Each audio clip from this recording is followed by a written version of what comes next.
appelée automatisation. Et l'industrie 4.0, aujourd'hui, on peut la résumer en un seul mot, qu'on peut l'appeler digitalisation. Ça, c'est pour ça, c'est pour un éclairage purement vocabulaire et conceptuel, parce que tout à l'heure, mes étudiants me demandent quels sont, ou bien pourquoi on l'appelle aujourd'hui 4.0. Voilà la réponse. Parce que ça a été au départ une mécanisation, après une électrification, après une automatisation, et aujourd'hui, on est devant une digitalisation. Très bien. Alors, revenons maintenant sur la structure, la reconfiguration dont j'ai parlé tout à l'heure. D'abord, l'industrie 1.0 1769. Quelle a été la source d'énergie qui va voir le jour? C'était le charbon. Et puis, ce charbon-là va introduire cette vague de mécanisation avec la machine à vapeur d'eau haute et la machine à imprimer. Alors, regardons s'il vous plaît, qu'est-ce qui va se passer? Comme je viens de le dire tout à l'heure, le monde des idées va être impacté et le monde des marchandises, il va être impacté. Mode de communication, la communication des idées, c'est les livres et les journaux. Et d'autre part, la communication physique, l'apparition du chemin de fer. La reconfiguration de point de vue économique, ça va être d'abord l'apparition de l'usine. On va passer de l'atelier artisanal à l'atelier, à une nouvelle appellation qu'on appelle l'usine. Et sur le plan managérial, il y aura l'apparition de ce qu'on appelle le management pyramidal. Alors, voilà la première structure, s'il vous plaît, qui va accompagner la première industrie 1.0.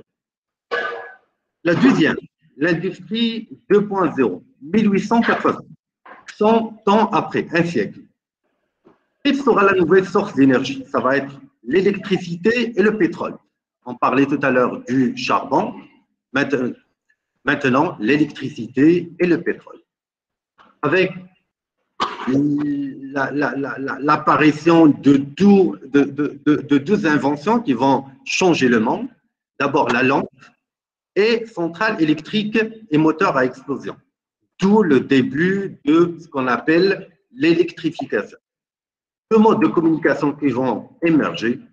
D'abord, la communication des idées, l'apparition de télégraphes, la télévision, le téléphone, la communication physique, le train électrique, l'avion, la voiture, etc. La reconfiguration économique, ça va être quoi? Ça va être l'apparition des multinationales. Vous allez voir que les multinationales vont encore induire dans l'entreprise le management de la production de masse avec l'apparition de toutes les écoles de management qu'on est en train d'enseigner dans nos écoles, le taylorisme, le toyotisme, le fordisme, Fayol, Weber, etc. Très bien. Regardons encore pour la deuxième fois, l'ossature et la structure est toujours la même. L'industrie 3.0, le milieu du XXe siècle. Quelle est la nouvelle source d'énergie? Ça va être maintenant l'électronique. Et l'électronique, avec l'apparition de l'ordinateur dans les années 40, l'informatique juste après comme étant une science, et puis l'automatisation comme étant le titre de l'industrie 3.0.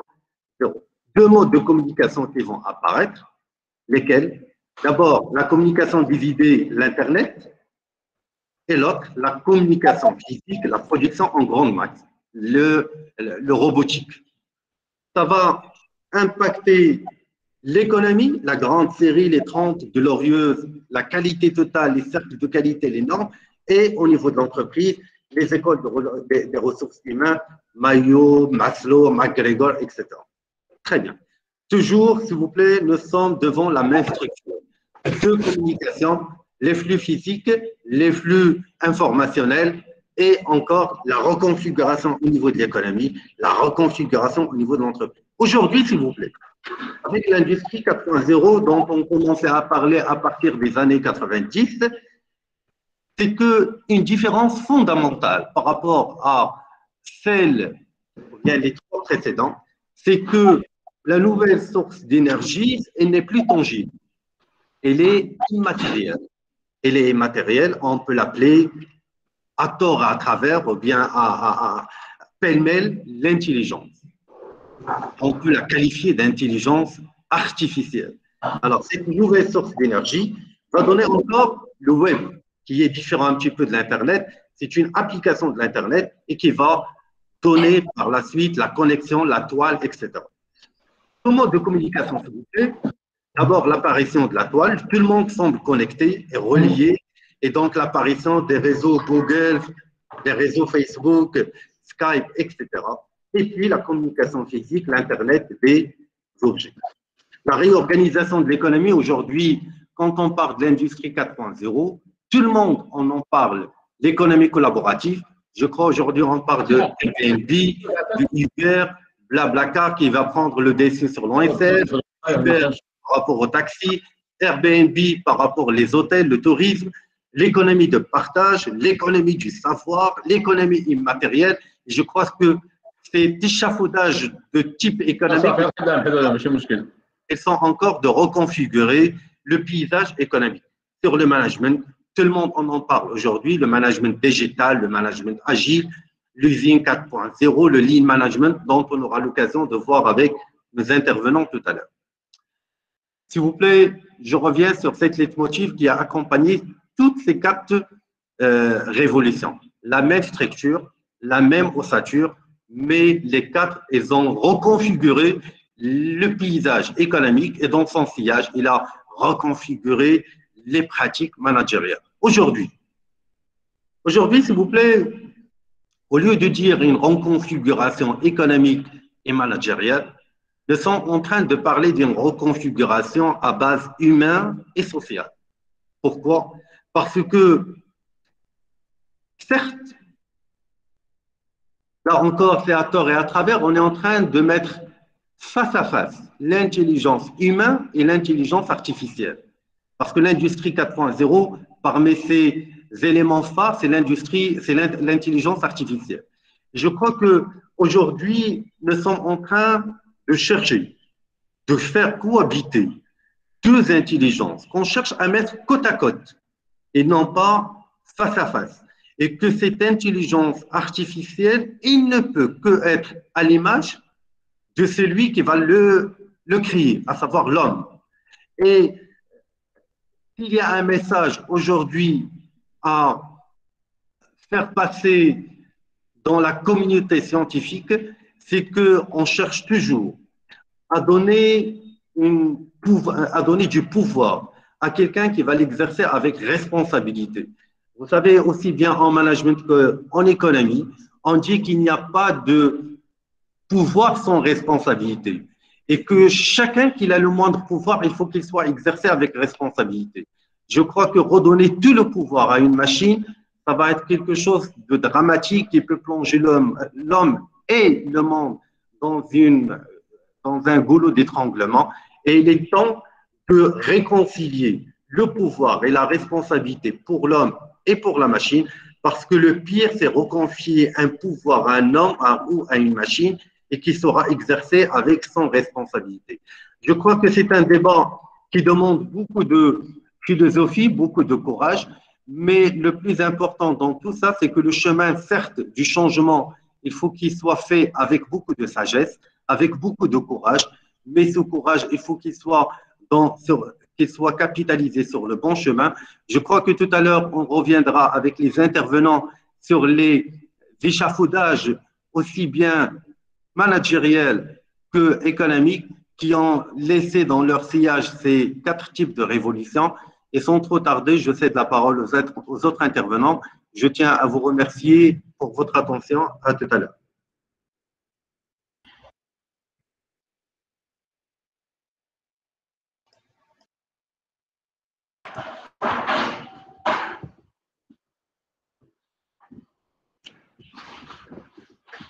Merci, M. Mouzaoui, pour cette intervention.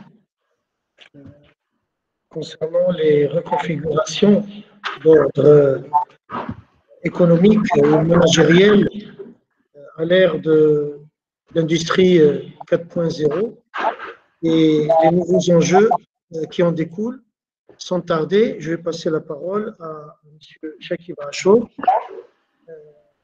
comme je vous ai dit, directeur de la stratégie commerciale marketing de Huawei, ambassadeur de Huawei, pour nous rapprocher de l'accompagnement du Maroc dans son évolution vers une position de Digital Hub et le rôle de Huawei dans cet accompagnement. À vous la parole, Monsieur Achour. Merci beaucoup. Donc, je suis ravi d'être là parmi vous donc pour cette conférence sur l'industrie 4.0. Donc, sans tarder, donc, ce que je vous propose, c'est de partager avec vous donc, ma présentation. Je vais partager avec vous quelques slides. Donc, pendant cette présentation, il y a des slides sur lesquels je vais y aller rapidement, d'autres, je vais m'attarder un petit peu. Alors, je vais commencer par partager avec vous mon écran. Non, c'est pas ça. Alors, présenter maintenant.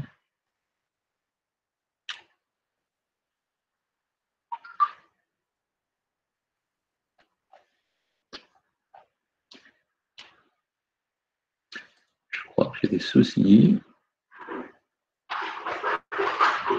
Je crois que je n'ai pas la main pour prendre la main pour partager ma présentation, mes slides.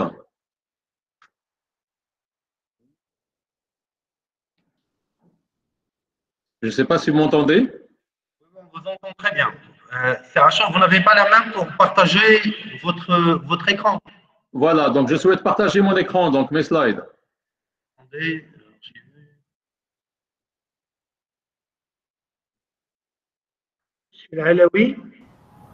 Monsieur Chakib, essayez d'actualiser votre page, comme ça, il va Parfait. vous demander encore le partage.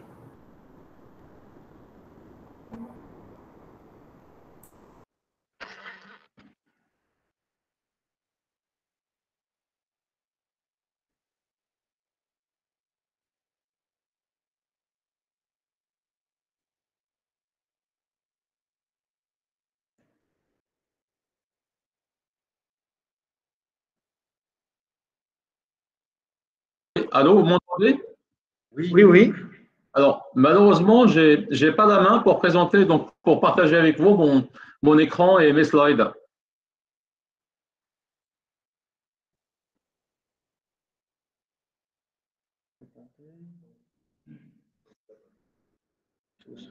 Monsieur Chakib, est-ce que vous avez Pardon? reconnecté? Essayez de se déconnecter après.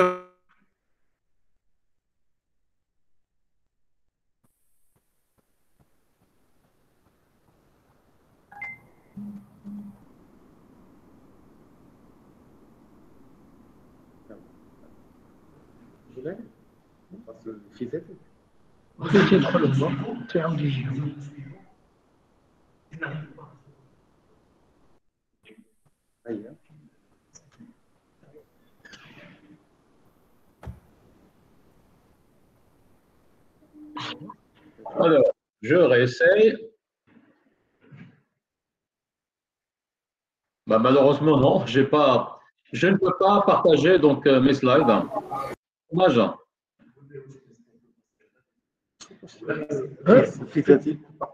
On peut voir avec M. Fizazi, M. Achour, on peut voir avec M. Fizazi le temps de régler ce problème avec vous. Je crois que Oui. M. Alaoui doit permettre à tous les. M. Alaoui. Donc, on va voir avec M. Fizazi. OK. Rebonjour, M. Fizazi. Bonjour.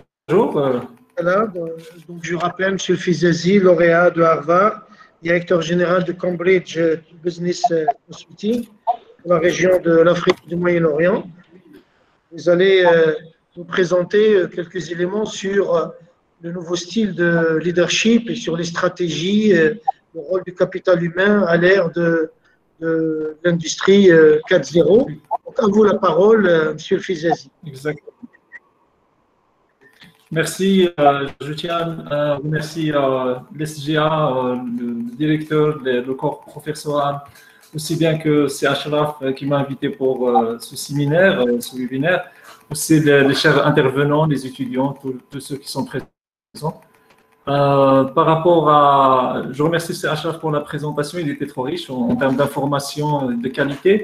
J'ajouterai juste un petit élément que j'aimerais bien aussi parler de l'industrie 5.0 qui est très importante et qui commence déjà.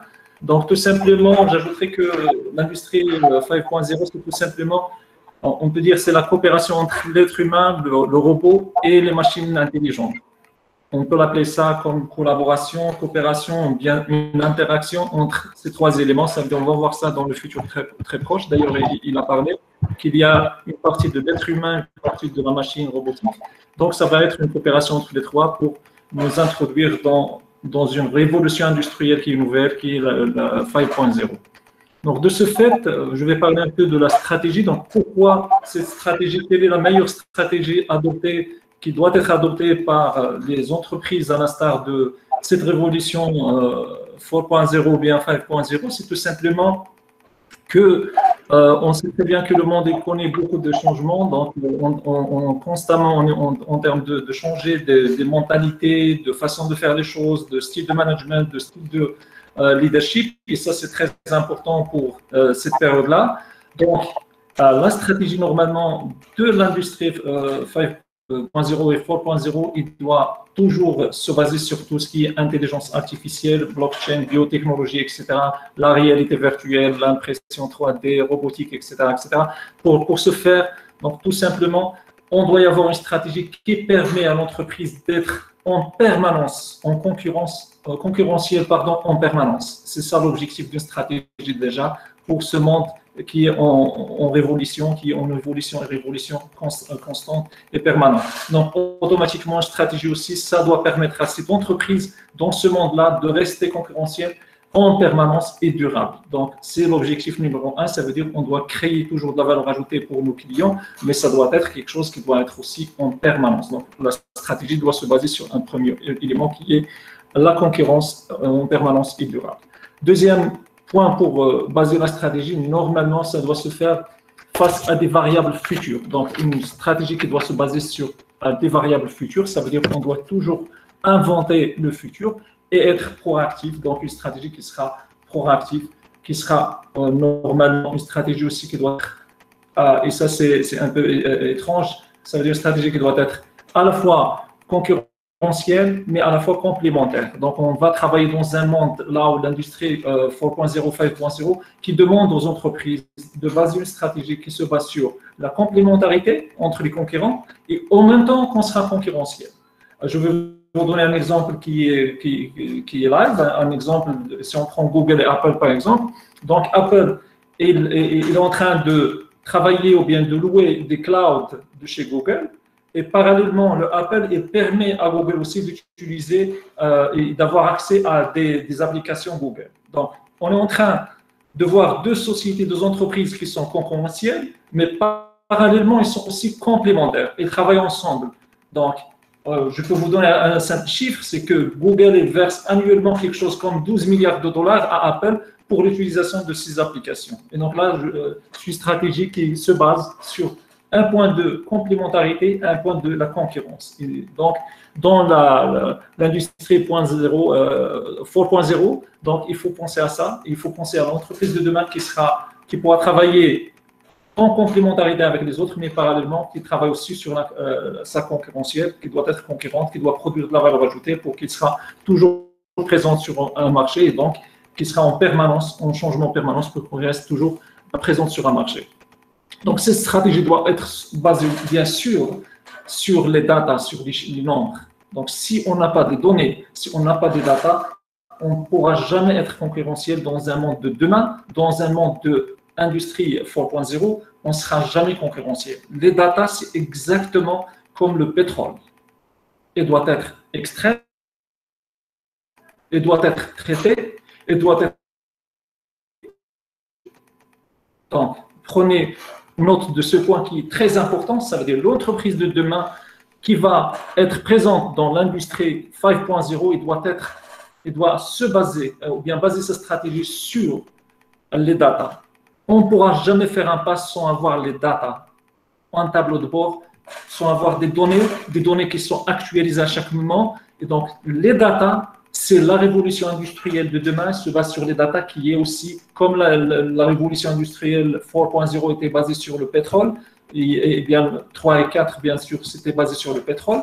Donc là, c'est les data. Les data, ils vont jouer le rôle de pétrole aussi. Donc, on doit extraire les data, le maximum des data, les big data, on doit les traiter, on doit les évaluer, on doit les diffuser et on doit… la différence entre le pétrole et les data, tout simplement, c'est que le pétrole, il est usagé. Ça veut dire lorsqu'on utilise le pétrole, c'est une fois pour toutes et ça y est, c'est mort. Mais pour les data, c'est tout à fait le contraire. Donc, on peut utiliser les données. Si on retravaille les données, on peut les consommer encore une fois et le prix des données devient de plus en plus cher. Et donc, à chaque fois, on peut réutiliser les données. À chaque fois, elles sont plus chères. Donc, les données sont réutilisables à l'infini. Et donc, on peut les traiter. Ça veut dire qu'on peut être des sources de retraitement de data. Et c'est comme ça que ça va être la concurrence et que ça va être l'entreprise de demain dans l'industrie 5.0, 4.0. Donc voilà, c'est les stratégies qui se basent sur sur ces 4 points. Premier point, c'est qu'on doit être une entreprise avec une stratégie qui va nous permettre d'être concurrentiel en permanence. Ça veut dire produire de la valeur ajoutée, mais concurrentiel sur un marché en permanence. Donc c'est pour toujours. La deuxième chose, donc, c'est une stratégie qui doit nous permettre d'être complémentaires et concurrents. Ça veut dire qu'on doit se rapprocher des autres entreprises pour se complémenter sur certains points, mais être aussi concurrentiel sur un marché. Donc, on va travailler ensemble avec les autres. Une stratégie qui doit se baser sur les données. Ce sont les 3 stratégies sur lesquelles il se base normalement l'industrie 4.0, 5.0. Ça, c'est en termes de stratégie. Maintenant, en termes de leadership.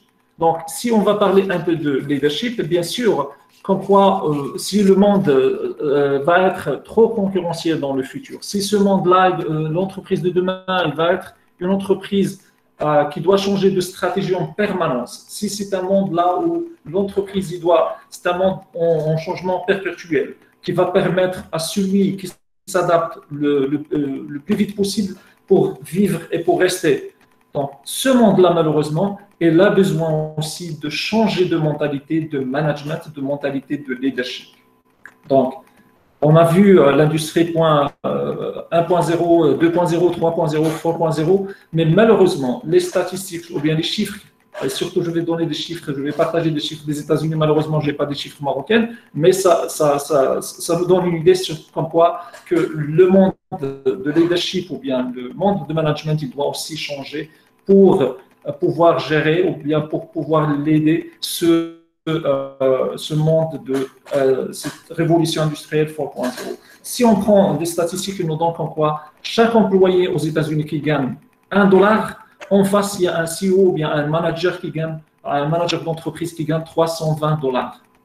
Donc là, ça veut dire la différence, elle est de 300%. Donc, $1 contre $320. Et donc, c'est énorme comme différence, comme en termes de salaire, c'est énorme. Et donc là, ça veut dire le style management. Je pense qu'on doit changer pour réduire ce gap entre un salaire d'un employé ou bien d'un employé, un salaire d'un CEO. Donc là, on doit partir vers une révolution industrielle, mais aussi partir vers réduire ces différences en termes de salaire entre ces 2 personnes qui travaillent dans la même boîte, qui travaillent pour créer de la valeur ajoutée pour le même customer. Donc ça, c'est le 1. Le 2, ça veut dire ce déphasage en termes de salaire, elle reste malheureusement inexpliquée parce que en absence de la création de valeur ajoutée, ça veut dire lorsqu'on a suivi le chemin ou bien la vie des entreprises pendant les 10 dernières années, malheureusement, il n'y avait pas de création de valeur ajoutée énorme qui justifiait ces salaires des CEO. Et d'ailleurs, on commence à parler trop des salaires des grands CEO parce que ça n'est pas justifié par rapport à la valeur ajoutée créée par l'entreprise au développement de ces entreprises durant ces dernières années. Et donc, de là, on commence à penser dès aujourd'hui, dès maintenant, à réduire ce gap en termes de salaire entre ces 2 employés, entre l'employé, entre son CEO. Il y a un autre problème, c'est le problème de taux de mortalité qui est trop élevé dans les entreprises à cause de stress. À cause de stress, il y a un grand stress un grand stress en termes de travail, en termes de pratique dans les entreprises actuellement 4.0 ou bien 3.0. Ça veut dire un stress énorme. Les gens qui travaillent, ils sachent de quoi on est en train de parler. Donc, un grand stress. Les conditions de travail, elles ne sont pas des conditions saines. Les pratiques administratives managériales, ils ne sont pas aussi des pratiques qui sont saines. Malheureusement, ce qui donne, par exemple, juste en Chine, comme chiffre, il y a 1 million de morts chaque année, juste à cause des conditions de travail, juste à condition des pratiques managériales administratives. Donc, imaginez 1 million de morts chaque année en Chine, juste pour ce style de management, pour un style de leadership. Donc, ceci dit, si on veut penser au leadership de demain, pour accompagner l'industrie 4.0, donc il faut penser, on est obligé, c'est pas il faut penser, on est obligé de changer ce style de management. D'ailleurs, il y a un bouquin qui est que je vous recommande vivement, c'est Dying for a Paycheck. Ça, c'est un bouquin qui parle de ce gap en termes de salaire, de ses conditions de travail, de tout ceci. Donc, c'est un bouquin qui est très intéressant. Et là, donc, les statistiques, comme je dis, qui donc emploient, il y a 1 million de morts chaque année juste en Chine à cause de ces éléments, à cause de ces problèmes liés au style de management, au style de leadership. Donc, si on voit bien sûr que malheureusement aussi la durée de vie de l'entreprise actuelle a baissé. Il y a 2 statistiques que j'ai vues, donc entre 75 ans à 15 ans, ça veut dire l'entreprise d'hier de l'industrie 3.0, ils vivaient quelque chose comme 75 ans. Donc, on entendait parler des entreprises dans les grands-parents, les parents et nous, donc on entendait parler toujours des entreprises. Et donc, actuellement, l'entreprise, la durée de vie, c'est quelque chose comme 15 ans et ça y est, elle est morte. Donc là, ça explique aussi le besoin d'un nouveau style de management pour rattraper ce retard, pour rattraper cette baisse en termes de vie de l'entreprise. Et le problème, c'est qu'il n'y a que 25% des employés, bien sûr, qui travaillent avec enthousiasme. Ça veut dire 25, ça veut dire un quart des employés qui partent au travail et qui aiment aller au travail, qui aiment faire leur job en enthousiaste. Ça veut dire qu'ils sont heureux pour faire leur job. Et donc là, ça veut dire que c'est un autre indicateur qui nous donne qu'on pourra, c'est une obligation de changer ce style de management, ce style de leadership actuel de 3.0 ou bien 4.0 avant de passer au 5.0, où l'être humain il va prendre une place aussi très importante à côté de robots et à côté des machines intelligentes. Donc, si tout ceci, le leadership de demain, donc c'est une obligation, donc on doit impérativement changer pour partir vers un leadership qui est moderne, qui va avec la révolution industrielle, qui doit accompagner cette révolution industrielle, qui pourra faciliter la création de valeur ajoutée pour un nouveau client, pour un nouveau marché. Donc, il faut comprendre que dans un monde de révolution industrielle, chaque entreprise doit faire face à des fluctuations, à des complexités, à des changements rapides, etc., etc.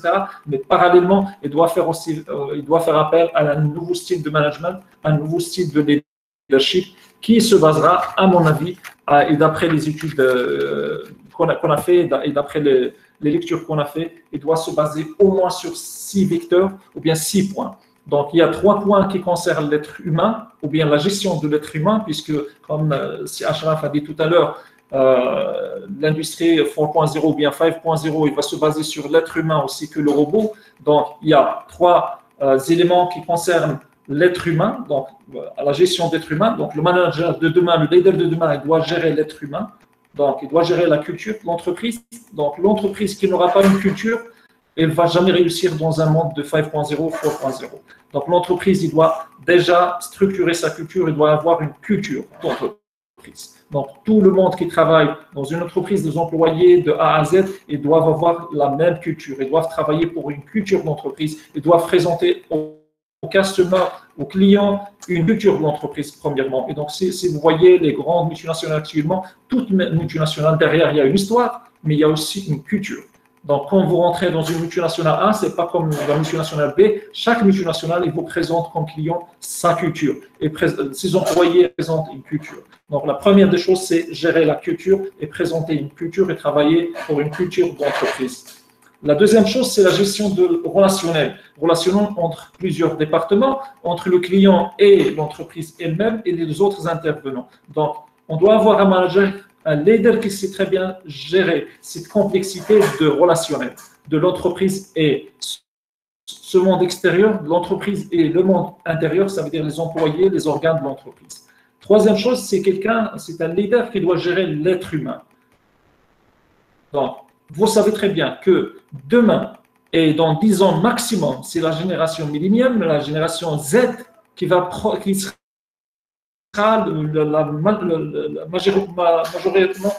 la majorité des employés seront composés de la génération Z, la génération millénium, et donc impérativement, il ne va pas accepter d'être géré par le même style qu'avant. Donc, c'est une génération qui n'accepte pas de rentrer trop dans le détail, de leur dicter ce qu'ils vont faire, etc. Donc, c'est une génération qui demande à ce que l'entreprise et l'organisation de l'entreprise soient flat. Ça veut dire qu'il y a peut-être le patron et les autres, mais il n'y aura pas des départements de X, Y, Z, etc. Donc, ça va être flat, horizontal. Donc, c'est une génération, donc la majorité des employés dans 10 ans seront de la génération Z, et donc, généralement, on doit y avoir un nouveau style de management qui sait gérer cette génération-là, qui pourra avoir des réponses à ses attentes, à ses questions, etc., à sa façon de voir les choses, sa façon de vivre, sa façon de faire leur travail, etc., etc. Et donc, le travail à domicile, ça fait partie de ce genre de génération. Et donc, on doit gérer aussi des gens qui travaillent à domicile, des gens qui travaillent dans d'autres pays, etc., etc. Donc, ce sont les trois points qui nécessitent normalement un nouveau style de management, ou bien le nouveau style de management, il doit se baser sur ces trois points. La culture, la gestion relationnelle et la gestion des hommes. Alors, les trois autres points, donc j'ai dit qu'on a 6 points, les trois autres points, ça va concerner tout ce qui est société, c'est-à-dire l'organisation de la société elle-même, de l'entreprise elle-même. Donc, la première des choses, c'est la stratégie. Donc, c'est quelqu'un qui doit maîtriser la vision et la stratégie. Donc, c'est quelqu'un qui doit travailler avec les stratégies, comme on l'a dit tout à l'heure. Donc, qui doit maîtriser, qui doit être juriste, qui doit permettre à l'entreprise d'être en concurrence permanente, etc., etc. Donc, quelqu'un qui pourra produire et qui sera innovant, qui peut innover des stratégies. Comme vous le savez, la stratégie dans le passé, donc, ça se consomme dans les 15 ans. Ça veut dire on adopte une stratégie, on innove une nouvelle stratégie. Après 15 ans, elle n'est plus utile, donc il faut la changer. Actuellement, au bout de 5 ans, on doit changer de stratégie. Et donc, dans 10 ans, avec la génération Z, avec l'industrie 5.0, peut-être ça va être en une année. Ça veut dire là, le changement de stratégie, ça doit être aussi quelque chose de permanence. Donc, on va parler de quelque chose comme continuous change in strategy. Donc, on doit toujours changer de stratégie chaque année peut-être. Et donc, ce leader, il doit être quelqu'un qui adopte, qui innove de nouvelles stratégies dans un monde, bien sûr, qui change tout le temps. Deuxième point, c'est les process. Donc, on doit changer les process de production, les process de management. Et donc là, on parle surtout de processus de production puisqu'on est dans l'entreprise. Donc, comme a dit chez Achraf dans sa présentation, donc avec la rentrée des robots, la rentrée des machines intelligentes, donc certainement les process ils vont changer aussi en liaison avec l'être humain qui sera toujours celui qui va prendre la décision. Donc, on peut changer de machine, de robot, mais l'être humain il sera toujours celui qui va prendre des décisions. Donc, la décision, final decision, il doit revenir à l'être humain. Sixième point qui est aussi très important, c'est la gouvernance des ressources. Donc, quand vous êtes un leader pour demain, donc vous devez avoir l'art de gérer ces ressources parce que l'entreprise elle est dotée de plusieurs ressources. Donc, il y a plusieurs personnes ou bien plusieurs organismes qui mettent de l'argent dans l'entreprise. Et donc, certainement, ils vont faire appel à des gens qui sachent très bien gérer bien sûr ces ressources-là. Et certainement, ce sont des 6 points, donc à mon avis, donc 3 qui concernent l'être humain, la gestion d'être humain, et 3 qui concernent la gestion aussi de l'entreprise. Donc, en quelque sorte, si je dois me focaliser à qui pourra être le manager de demain, qui pourra être le leader de demain, donc certainement, il y a quelques points que je vais résumer en 2 minutes. C'est quelqu'un qui doit avoir les compétences suivantes. Un minimum donc, des compétences, quelqu'un qui pourra avoir de la pensée adaptive.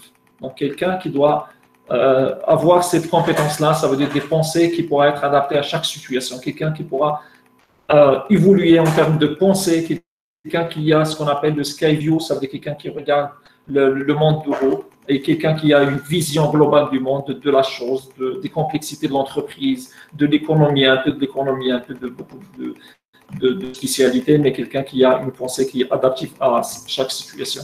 Quelqu'un aussi qui a des compétences comme l'intelligence sociale. Donc là, on va revenir à l'être humain comme un être humain. Quelqu'un qui a cet art d'être intelligent socialement avec les gens pour gérer, comme on a dit, une nouvelle génération qui vient sur le marché, qu'on doit gérer et qu'on doit bien sûr préparer une valeur ajoutée pour le marché. Donc, troisième point, je peux citer aussi la coopérative virtuelle. Donc, comme vous le savez, lorsqu'on est loin, donc on doit coopérer.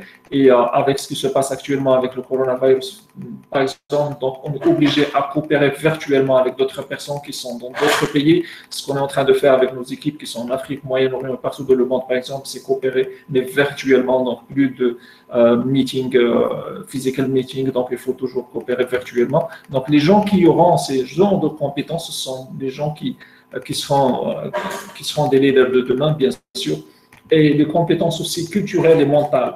Donc, on a parlé de la culture, et donc, le leader de demain, il doit être quelqu'un qui peut instaurer une culture et qui a des compétences en termes de culture, en termes aussi mentaux, c'est très important. Comme on a parlé de stress de travail, donc certainement, le stress, il va augmenter, mais on doit y avoir des gens qui sachent gérer le stress. Et là, on parle de tout ce qui est soft skills, bien sûr, avec, j'espère que demain, dans les universités marocaines, on va y avoir, j'espère, une année juste pour les soft skills parce qu'ils sont très importantes pour les lauréats de demain, pour les leaders de demain, pour la création de leaders de demain.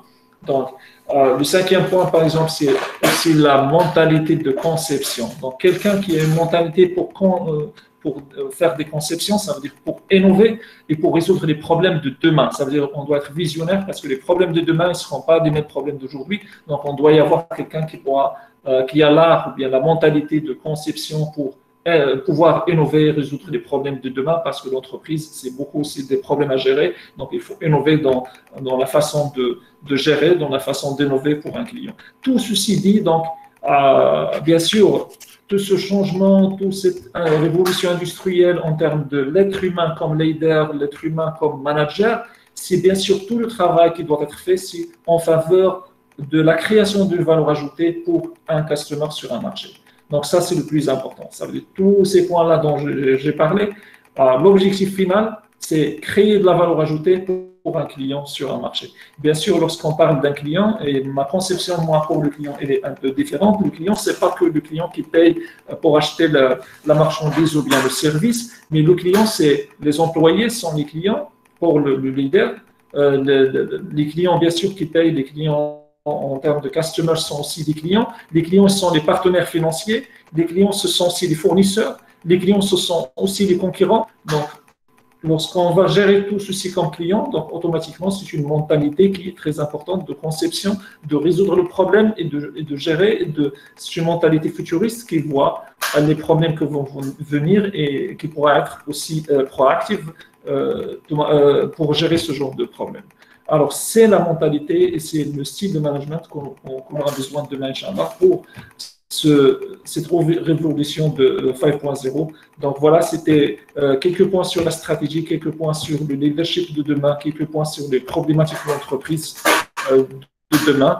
Et j'espère qu'on aura au Maroc ce genre d'entreprise, bien sûr, Inch'Allah, qui pourront être concurrentielles sur ce marché mondial qui est en évolution permanente et bien sûr en espérant que demain on aura une entreprise marocaine qui pourra aussi être une entreprise concurrentielle à l'échelle internationale, pourquoi pas. Et ça, c'est un message pour nos jeunes étudiants qui sont présents aujourd'hui, Inch'Allah, pour qu'ils adoptent et qu'ils commencent à chercher, y lire et bien sûr se renseigner, se ressourcer sur le nouveau style de management pour demain et sur les nouvelles stratégies à adopter dans une révolution industrielle 5.0 parce que toute révolution au niveau industriel, elle génère et elle engendre automatiquement une révolution en termes d'être humain et ça c'est le plus important, le capital humain c'est le plus important que juste la révolution industrielle Voilà, merci. C'était de ma part. J'espère que j'étais pas très long. Donc, c'est ma part. Et, je cède la parole à mon collègue suivant.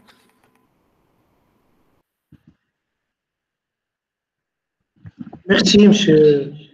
Fizazi, pour votre intervention sur le leader de demain dans le cadre de la révolution 4.0 et la future révolution 5.0, notamment sur les changements et les compétences nécessaires pour les styles et les pratiques managériales pour être en phase avec la révolution 4.0, et notamment la valorisation du capital humain et la mise en place d'une culture d'entreprise dans une dimension stratégique de la gestion d'entreprise et finalement pour assurer une satisfaction du client au sens large du terme, pour ne pas dire les différentes parties prenantes dans le système d'entreprise. Je vous remercie beaucoup et je passe la parole à M. Shakib Achour. J'espère que ce problème de partage d'écran a été résolu. À vous la parole, M. Shakib Achour. Bonjour, je ne sais pas, est-ce que vous voyez mon écran? Oui, mais…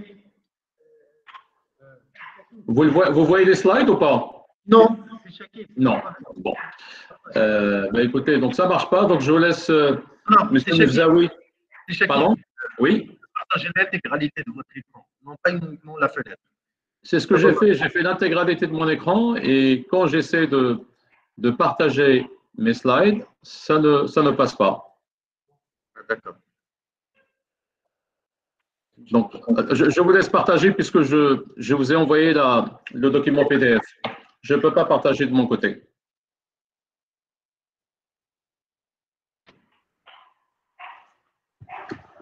Donc, vous arrêtez le partage, dire que c'est… Absolument.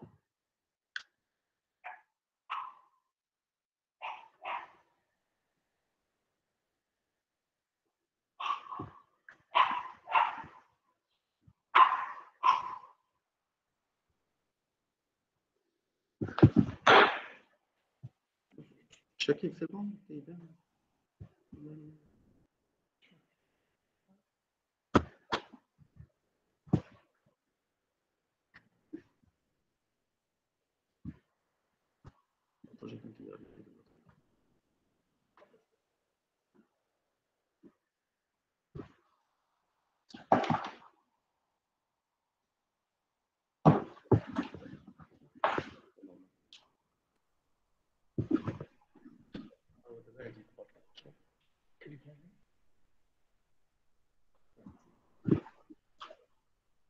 Monsieur Mifzaoui, vous avez reçu mon mail? Attends, je crois que c'est bon. Parfait. Donc, si vous pouvez peut-être agrandir un petit peu l'écran, ça serait sympa.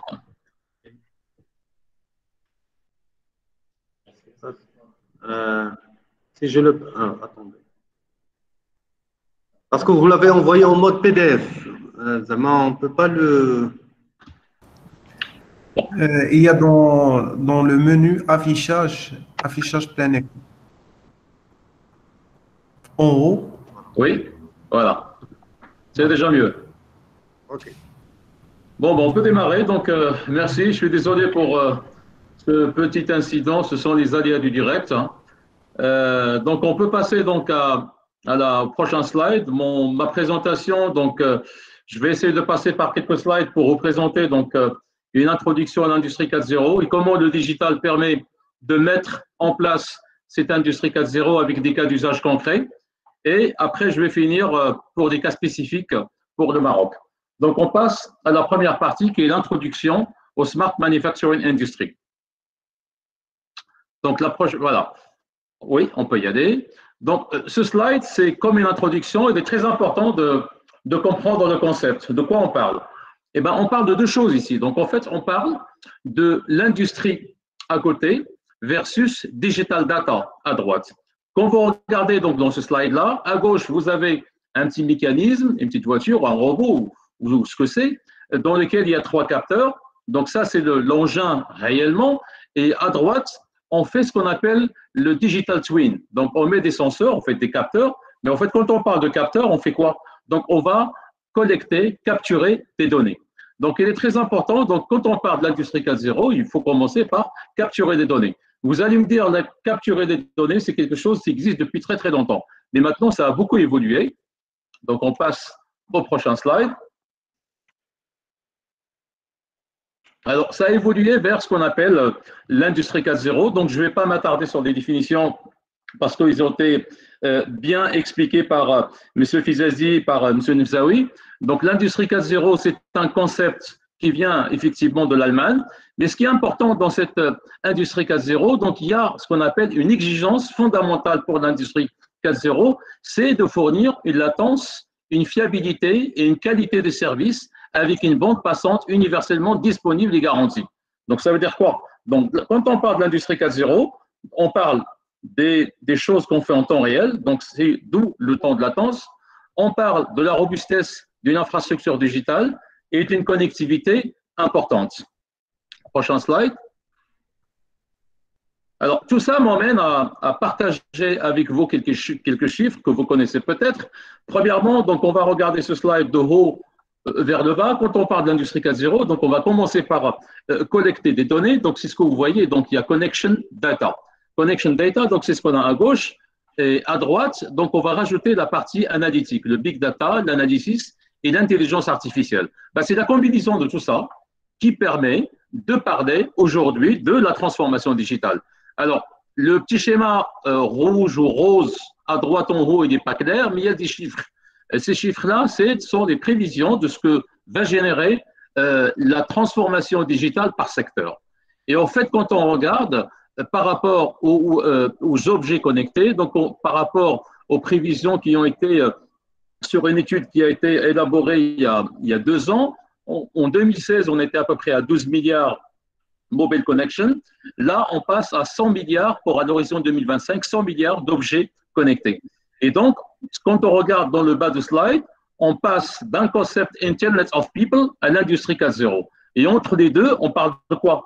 On parle de quand même le digital avec une opportunité de revenus de plus de 23 000 milliards de dollars à l'horizon de 2025. Et on parle de quoi aussi? On parle aujourd'hui d'un investissement en termes de digital et en termes de ICT. Donc, si on augmente cet investissement au niveau de digital de 20%, ça permet de contribuer à plus de 1% au niveau du PIB. Donc, ça, ce sont des chiffres sur une étude qui a été faite par Huawei et d'autres cabinets. Et aujourd'hui, on parle également donc l'investissement dans le digital. Et ici, c'est cette fois plus rentable et plus important que dans les secteurs traditionnels. Le prochain slide, s'il vous plaît.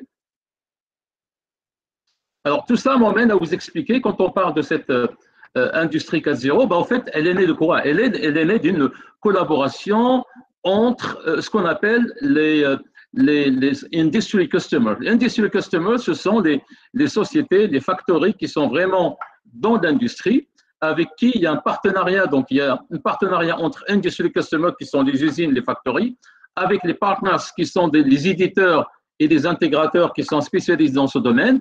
Nous, côté Huawei, on est complètement à droite. Ce que nous apportons par rapport à cette évolution digitale ou de transformation digitale de l'industrie 4.0, c'est l'infrastructure digitale qui est le cloud, le stockage, l'Internet connection, le wireless et la partie network avec le ISDK qui permet effectivement de travailler avec les partenaires pour développer des solutions. Tout ça est basé sur la robustesse de quoi? Sur la robustesse, bien sûr, de la connectivité optique, 5G qui arrive, la partie IoT, et bien sûr, c'est une collaboration avec les partenaires qui sont dans l'écosystème et développent des solutions logicielles pour l'industrie 4.0 et l'industrie customers qui sont des usines, les factories, etc. Le prochain slide. Alors, tout ça pour vous dire, pour nous emmener que par rapport à notre vision, donc au niveau de l'industrie 4.0, donc nous, on voit aujourd'hui cette industrie 4.0, donc en fait, c'est je dirais, c'est une combinaison entre la connectivité, c'est tout ce qui concerne la partie réseau, la partie IoT, Internet of Things, l'Internet des objets, la partie wireless, la partie optical networks, et à droite, la partie computing, la partie cloud, la partie analytique, la partie stockage, et entre les deux, l'intelligence artificielle. Et donc, quand on regarde tout ça, donc en fait, les défis aujourd'hui de l'industrie 4.0, en fait, les défis avec la technologie des réseaux actuels, tels que la latence, la sécurité et la fragmentation dans cette nouvelle ère, les données critiques pour les activités et la mission dépendent effectivement des communications en temps réel. D'où cette notion de temps réel. Et quand on parle de temps réel, aujourd'hui, 5G il repose sur un temps de latence qui est aujourd'hui de moins de 1 milliseconde, ce qui quand même permet de mettre en place des expériences quasiment temps réel. Next slide, s'il vous plaît, le prochain slide. Donc, on va passer à quelques cas d'usage sur comment le digital contribue donc à la croissance économique. Prochain slide, s'il vous plaît. Ben, je ne vais pas passer beaucoup de temps sur ce slide, c'était juste pour vous dire, effectivement, nous sommes toujours en période de pandémie, donc il faut quand même le rappeler. Donc, certains pays sont déjà dans la 3e vague, d'autres dans la 2e vague. Bref, la pandémie est là et nous allons vivre avec ce virus. Et malheureusement, probablement, il y aura d'autres virus qui vont venir. Donc, le prochain slide, s'il vous plaît. Alors, tout ça pour vous dire qu'aujourd'hui, quand on regarde par rapport à tout ça, on est dans une démarche qui est la suivante. Donc, aujourd'hui, on est obligé de faire avec ce monde qui, aujourd'hui, on sait très, très bien qu'on va continuer à vivre avec ces virus. Et donc, on a effectivement l'économie qui est impactée. Donc, ce que je vais vous expliquer par rapport à ce slide, quand vous regardez à gauche de ce slide, il y a le gouvernement avec l'alliance publique-privée qui essaie je dirais, donc de réfléchir par rapport à l'évolution de l'économie. Donc, quand on regarde, donc ce sont les ministères qui vont planifier les politiques industrielles, fiscales et monétaires. Les politiques de côté gouvernement vont mobiliser efficacement donc les différents acteurs du marché pour construire un écosystème numérique, etc. Mais en fait, pour que ça marche, basé sur un certain nombre je dirais, de cas d'usage qui sont réels aujourd'hui. J'ai sélectionné donc 5 et qui sont basés sur ce qu'on appelle les policy goals. Le premier, c'est le Drive Digital Infrastructure. Le premier, donc en fait, c'est le cas de la Chine. La Chine donc a annoncé donc un projet ambitieux pour la relance économique post-Covid. Donc le Covid n'est pas fini, mais en tous les cas, il fallait bien réfléchir à cette relance économique.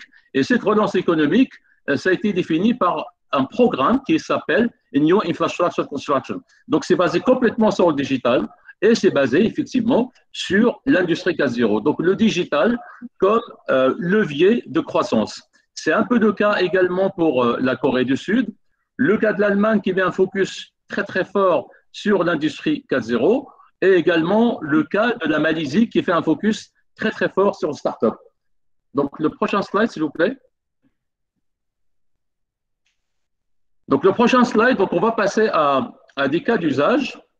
Et donc, dans ce slide-là, vous voyez donc ce qu'on appelle Smart Factory.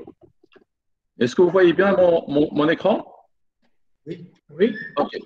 Donc, dans Smart Factory, donc en fait, qu'est-ce qu'on appelle déjà Smart Factory?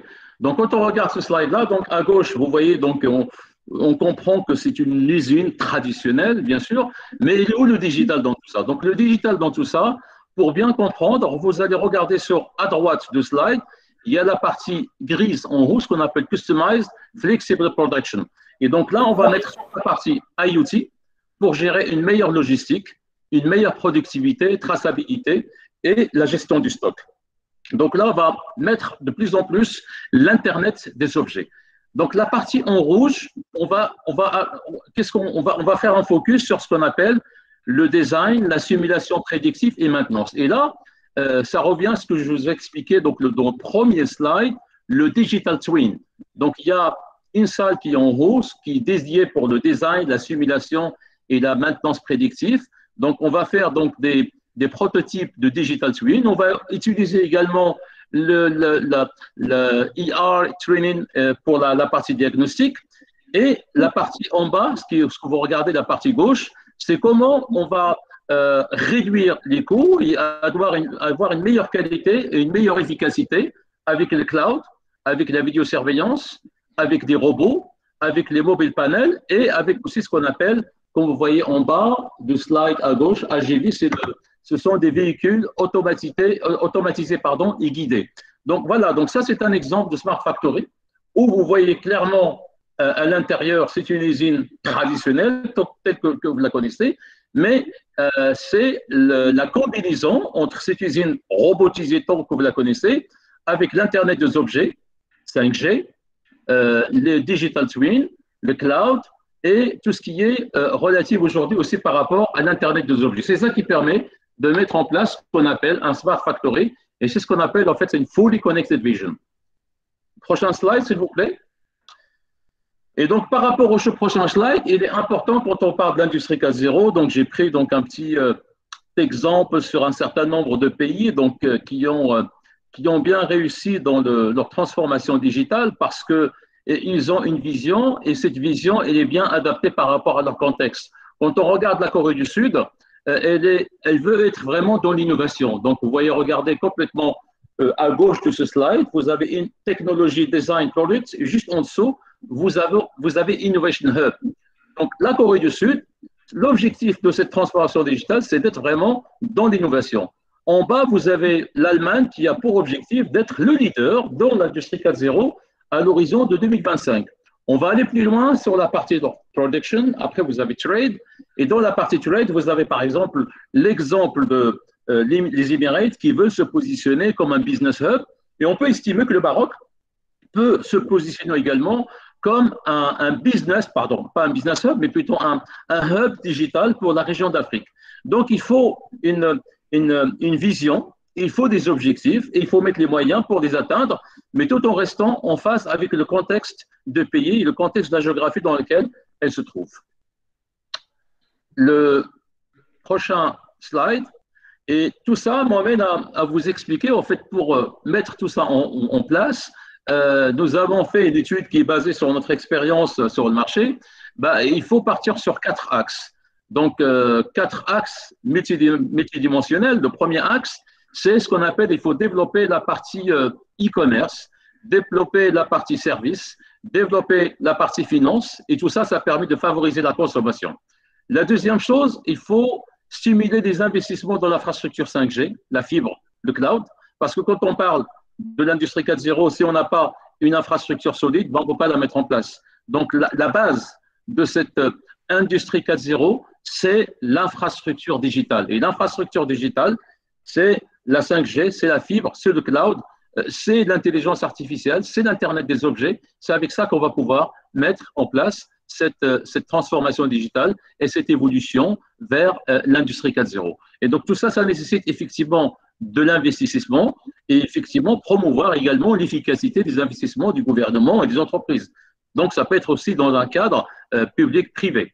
Le troisième axe, c'est ce qu'on appelle le digital customers, c'est très important. Ça permet également de faciliter le digital trade pour l'import-export.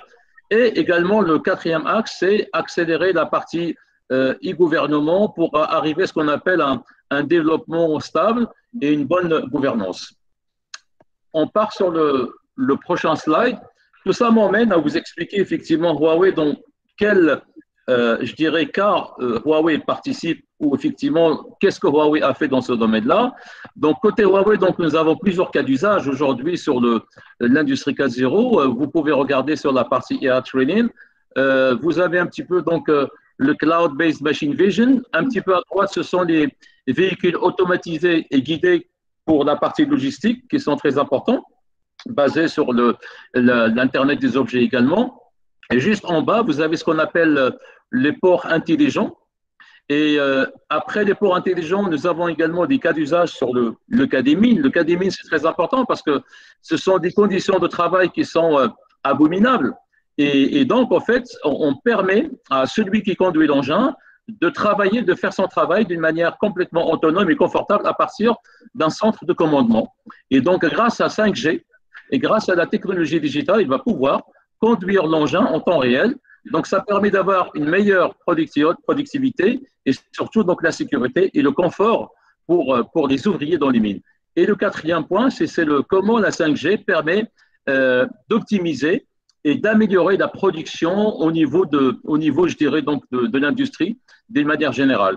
Aujourd'hui, à titre d'exemple, on fait donc les usages, par exemple, des turbines de l'Airbus, ils sont faits avec un en partenariat donc avec un écosystème européen en Suisse avec 5G. Donc 5G et l'industrie 4.0, donc on fait d'usinage aujourd'hui des turbines.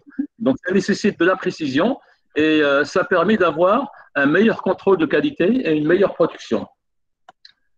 Donc tout ça m'emmène à partager avec vous donc le dernier slide qui est issu d'un travail de collaboration entre Huawei et donc un cabinet.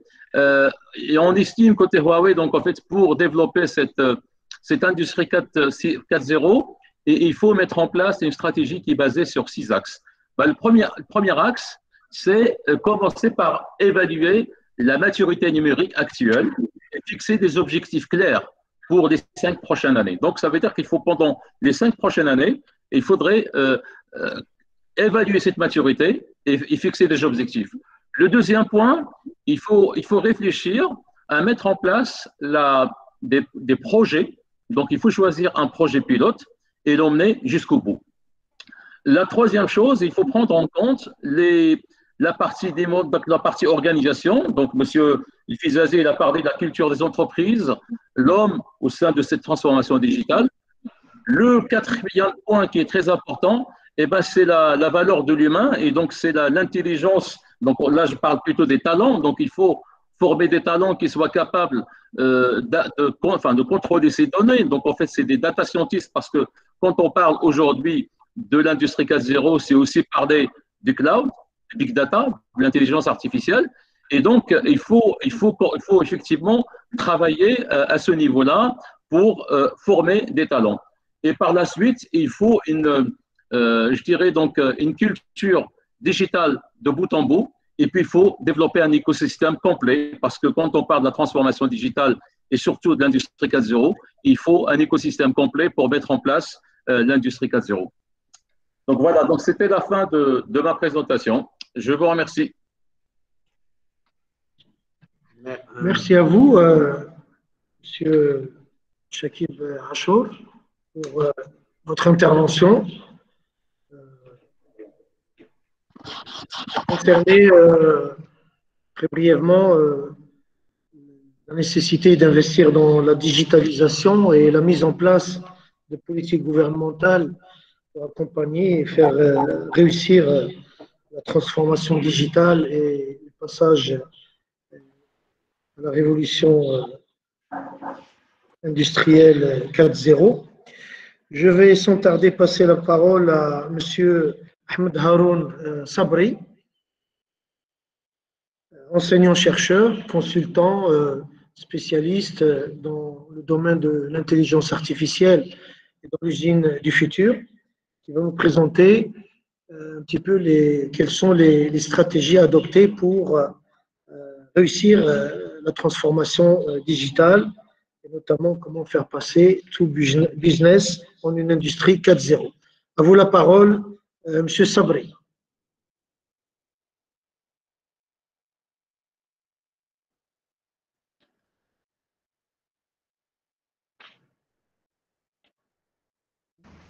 Bonjour à tous. Est-ce que vous arrivez à m'entendre? Alors, je vais essayer de partager mon écran. Est-ce que vous arrivez à voir mon écran? Oui. Oui, très bien. Très bien. Donc,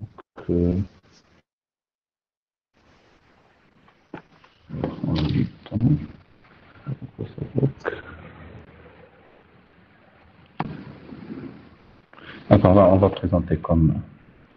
Alors, je n'arrive pas à activer la caméra pendant que l'écran est partagé. Bon, on va faire avec. Donc, merci chers collègues, merci Ashraf tout à l'heure pour la présentation qui était très claire et très précise.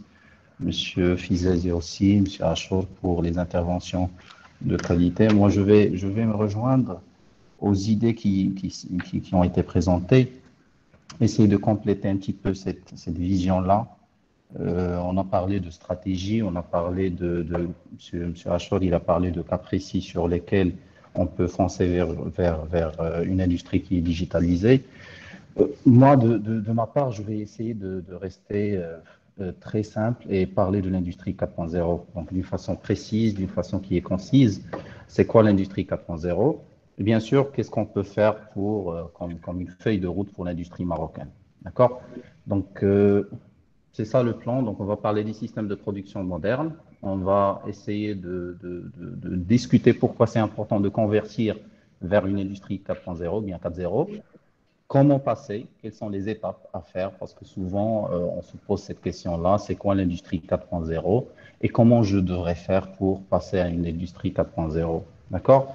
Bien sûr, il y a des retours, il y a des bonnes pratiques. On sait très bien ce qui est sûr de réussir.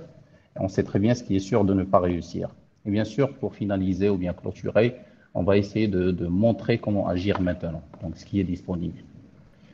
Alors, la première des choses, c'est qu'en industrie 4.0, c'est vrai que c'est un standard, c'est vrai que c'est une notion, c'est vrai que tout le monde parle d'industrie 4.0. Quelquefois, ça ressemble à un effet tendance, où tout le monde parle d'industrie 4.0, mais c'est quoi l'industrie 4.0? D'accord? C'est vrai qu'il y a un ensemble de définitions, il y a un ensemble d'experts, de chercheurs scientifiques qui sont en train d'essayer de cadrer le concept, et, mais ça reste incertain. Ça reste incertain parce que la transformation, elle est en cours. D'accord? On ne pourrait pas définir la chose avant d'avoir pu sortir de cette transformation-là. Du coup, pour rassurer un petit peu, je dirais, les décideurs, les parties prenantes et les entrepreneurs qui sont en train de nous écouter aujourd'hui, l'industrie 4.0, c'est un concept, c'est un ensemble de notions, c'est un socle qui regroupe plusieurs notions, plusieurs concepts. C'est bon? Parmi ces concepts-là, on parle Supply Chain Management 2.0, on parle Transformation Customer Experience, on parle Maintenance 4.0, on parle Digitalisation, on parle Transformation numérique, Smart Factories, usines intelligentes, Smart Manufacturing ou bien fabrication intelligente, les Smart Cities, la ville intelligente. Ce qui est intéressant avec cet ensemble de notions, c'est que même si elles sont différentes, elles suivent la même dynamique. D'accord? C'est-à-dire que les éléments qui vont vous conduire à une de ces notions-là, c'est-à-dire par exemple la transformation CX, ces mêmes éléments-là, ces mêmes facteurs de réussite vont vous permettre de transformer votre factory, votre fabrication, les smart cities, l'industrie, la maintenance, la qualité, tous ces aspects-là. Donc, c'est une dynamique qui est commune et ça nous permet un petit peu de laisser l'objectif final qui est l'appellation, la définition, et de rester sur la dynamique, ce qu'il faudrait faire. C'est pour ça qu'aujourd'hui, je vais me concentrer sur ce qu'il faudrait faire d'une façon individuelle. Alors, je ne vais pas parler du côté gouvernemental, je ne vais pas parler du côté réglementaire, je ne vais pas parler du côté financier, donc je vais m'intéresser principalement au business, c'est-à-dire l'industrie. Qu'est-ce qu'il faudrait faire d'une façon individuelle pour pouvoir démarrer cette transformation-là. D'accord? Donc, avant de passer à l'industrie 4.0, il faut discuter c'est quoi l'industrie 3.0. Qu'est-ce qu'on est en train de faire maintenant? D'accord? L'industrie 3.0, c'est la production automatisée. Je crois que la majorité d'entre vous peuvent reconnaître ces systèmes qui sont à droite, les systèmes de supervision, de management, donc la pyramide classique de management que nous disposons aujourd'hui dans la majorité des sites industriels. Bien sûr, l'industrie 3.0, c'est ce qui se passe aujourd'hui dans le nord du royaume, c'est ce qui se passe à Tanger, et la majorité des clubs, la majorité des hubs, je dirais des hubs de production, c'est-à-dire les écosystèmes. Parmi ces écosystèmes, on peut retrouver les écosystèmes de fabrication aéronautique, ici au Maroc, on peut retrouver les écosystèmes IT, d'accord, développement numérique, offshoring et tout. On peut retrouver les systèmes automobiles, on peut retrouver aussi le textile, donc il y a plusieurs écosystèmes. Ces écosystèmes-là, ils sont dans une industrie de type 3.0, d'accord? Alors, l'industrie 4.0, c'est le futur, comme on dit mes collègues. C'est l'introduction des nouvelles technologies. D'ailleurs, c'est le sujet de cette conférence d'aujourd'hui. C'est l'Internet des objets, c'est l'intelligence artificielle, c'est le big data et les systèmes cyberphysiques. Alors, je crois que M. Fizazi, il a introduit aussi la notion de cobotique, c'est-à-dire les systèmes collaboratifs. On a tendance à séparer ça à 5.0. Il y en a quelques spécialistes qui introduisent ça en 4.0, mais ça reste dans cette dynamique-là. D'accord? Alors, pour les chiffres, j'ai essayé de chercher des chiffres. C'est vrai qu'il y a une certaine pénurie des chiffres concernant le Maroc et aussi l'Afrique. Donc, dans un rapport du cabinet McKinsey en 2017, la part des activités automatisables, donc le Maroc est deuxième derrière Kenya, d'accord, deuxième en Afrique. Mais ici, on parle des activités qui n'ont rien à voir avec le PIB, rien à voir avec le volume des activités économiques, c'est juste une activité, c'est-à-dire les opérations, les activités économiques. D'accord?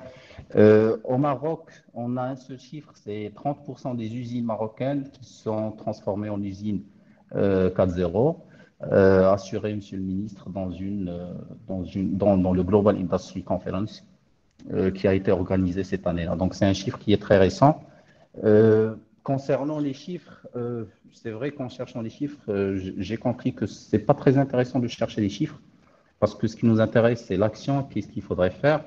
Et bien sûr, en analysant la situation, j'ai compris que ce n'est pas un changement d'un groupe, ce n'est pas l'écosystème qui va changer, mais c'est plutôt l'individu. Alors, si c'est l'individu qui change, c'est plutôt une transformation, ce n'est pas une révolution industrielle comme les autres, la première, deuxième et troisième, c'est une transformation qui est microscopique, qui touche l'individu. Alors, imaginons par exemple que nous avons un certain ensemble de business, et chaque business, il est à 10%, 15% de transformation 4.0. Vous allez voir rapidement que c'est très difficile de calculer le nombre de business ou bien d'industries qui ont été transformées au 4.0. D'accord?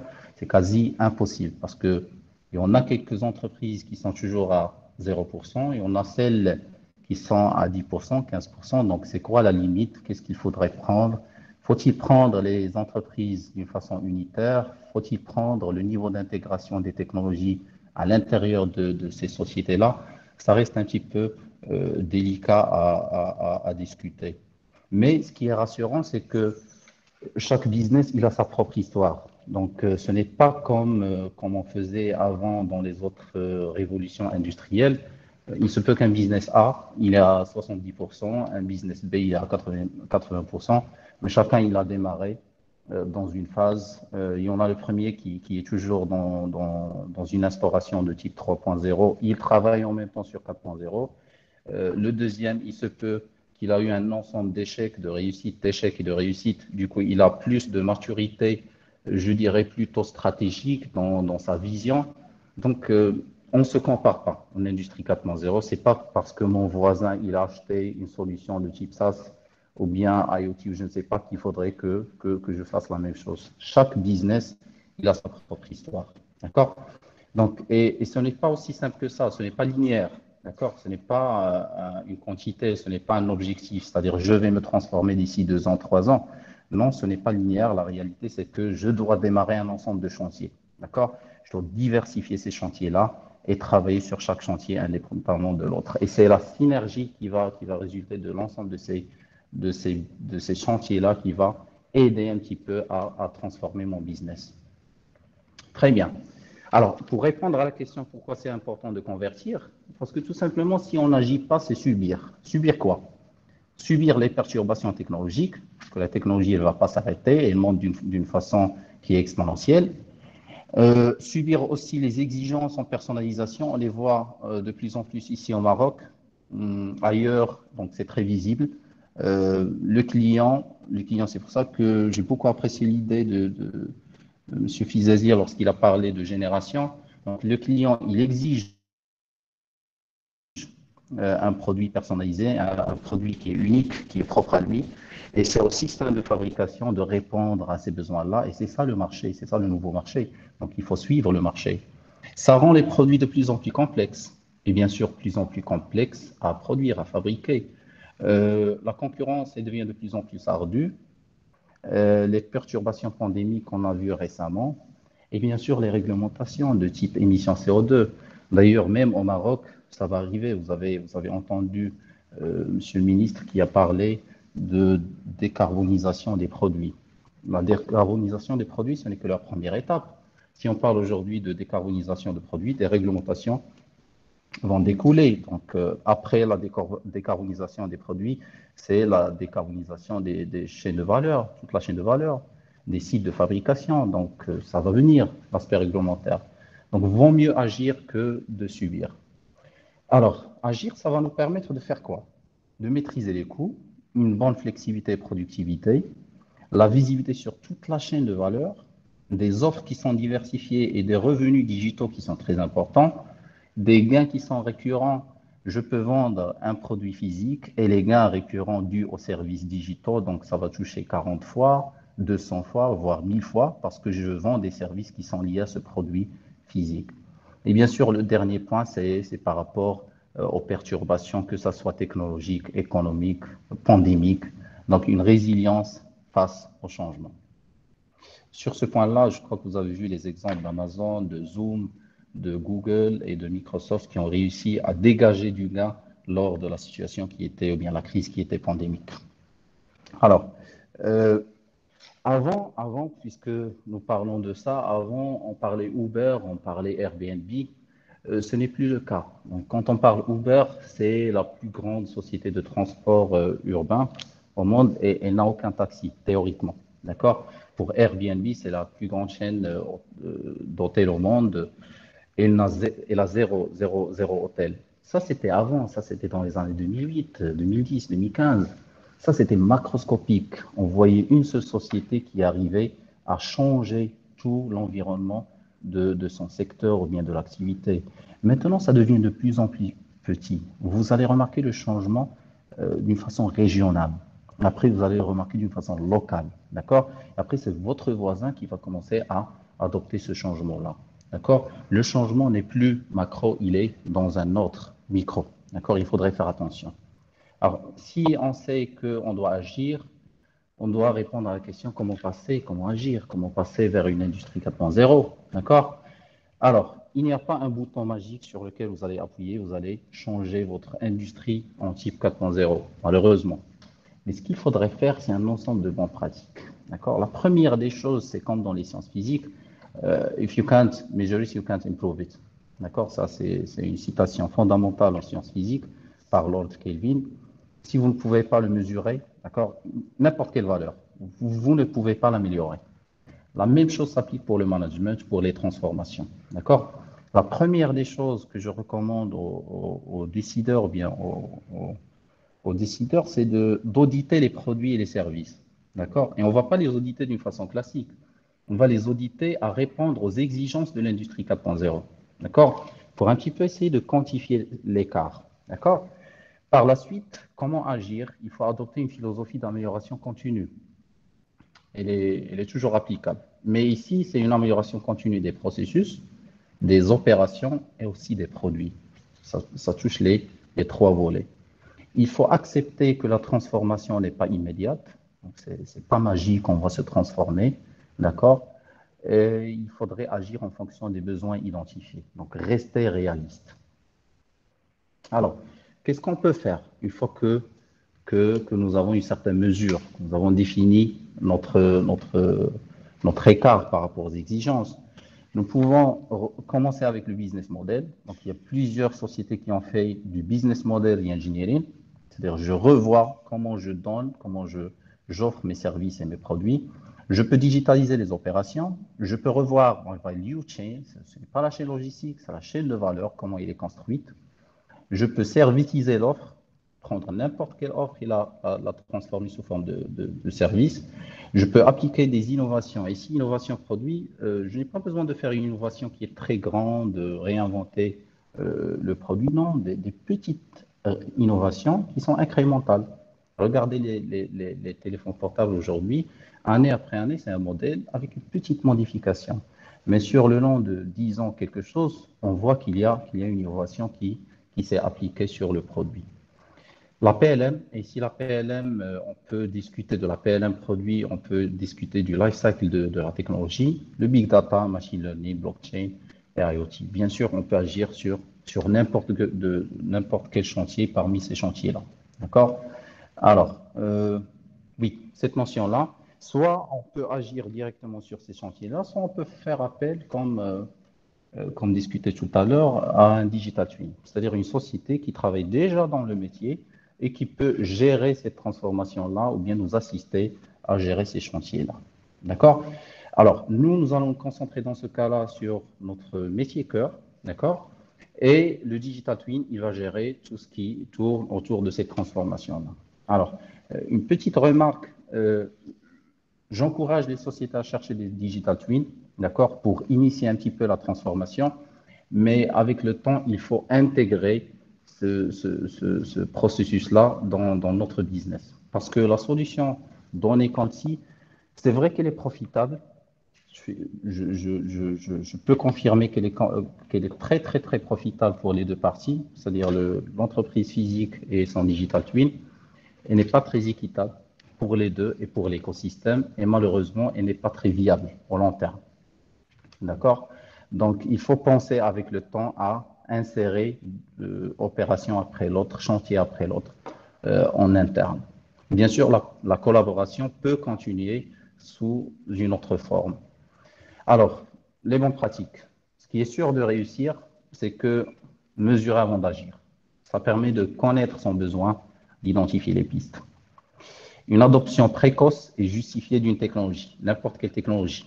D'accord? Je dois prendre la technologie d'une façon précoce et justifier que j'ai un besoin technologique. Parce que beaucoup de sociétés achètent des solutions d'intelligence artificielle. Ils n'ont pas besoin d'intelligence artificielle. Ce qu'ils ont besoin, c'est un système classique d'informatisation. D'accord? Et malheureusement, ce que je retrouve ici au Maroc, c'est qu'on fait cette adoption précoce de la technologie qui est souvent justifiée, mais on ne profite pas du cycle de vie de la technologie. On crée seulement des proof of concept. Ça a marché, d'accord? On passe à quelque chose de plus en an. Puisque ça a marché, il faut laisser le temps à cette technologie-là, lui donner le temps de développer son cycle de vie. D'accord? J'ai besoin de cette maturité technologique. C'est dans la maturité technologique que je vais faire du gain. D'accord? La majorité des projets, c'est Smart Factory, on l'arrête. Proof of Concept, on l'arrête. Je ne sais pas. Smart City, on l'arrête. Non. Il faut que la dynamique continue en insérant ces technologies-là. Et un point qui est très difficile, certes, mais qui est très rentable, c'est la digitalisation des produits. Alors, plusieurs spécialistes vont vous dire, vous devriez faire de la digitalisation des produits. Je pourrais vous dire que quand on parle de digitalisation des produits, je n'ai pas besoin de digitaliser complètement mon offre. D'accord? Je peux faire une digitalisation partielle, d'accord? Et ça va marcher. L'année prochaine, je pourrais rajouter une autre composante digitale et ainsi de suite. Donc, je rejoins l'idée d'amélioration continue. Alors, si je veux, donc on va prendre une usine classique, marocaine, classique, dans laquelle il y a plusieurs métiers. Pourquoi la technologie? Parce que la transformation a prouvé qu'elle réussit dans les métiers technologiques. Donc, si on compare par exemple la maintenance et la qualité, la transformation va réussir dans la maintenance bien avant la production, si vous avez un système qui est complexe. D'accord? Tout simplement parce que la maintenance, c'est un métier technologique. Les gens de la maintenance, ils travaillent avec la technologie. Ils n'ont pas peur de la technologie. D'accord? Du coup, quand on commence à intégrer des capteurs, sensors, data, récolter les choses, faire du proactif, faire de la maintenance prédictive, ça, c'est de l'industrie 4.0.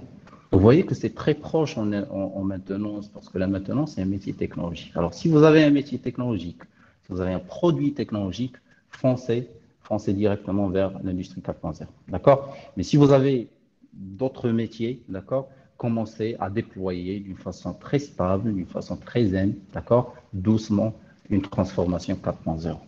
D'accord?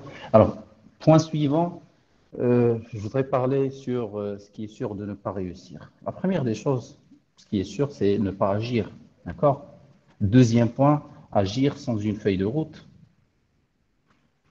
Troisième point, c'est agir avec une feuille de route qui est rigide, qui ne va pas changer. C'est une transformation. Il faut s'adapter. D'accord? Alors, aussi, j'ai vu qu'il y a une certaine tendance aux sociétés d'acheter des services, des produits de type fashion, juste parce que c'est la tendance. Tout le monde achète des ERP. Ça ne signifie pas que je devrais acheter un ERP. D'accord?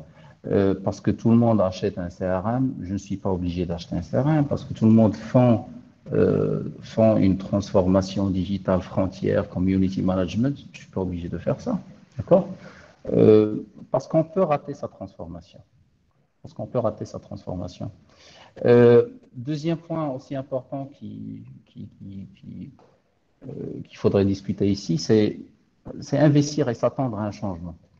Ce n'est pas parce que je vais injecter de l'argent dans des solutions qui sont très compliquées, et ces solutions-là, elles sont de type 4.0. que je retrouverai une certaine révolution industrielle dans mon atelier. D'accord? Non, c'est pas ça.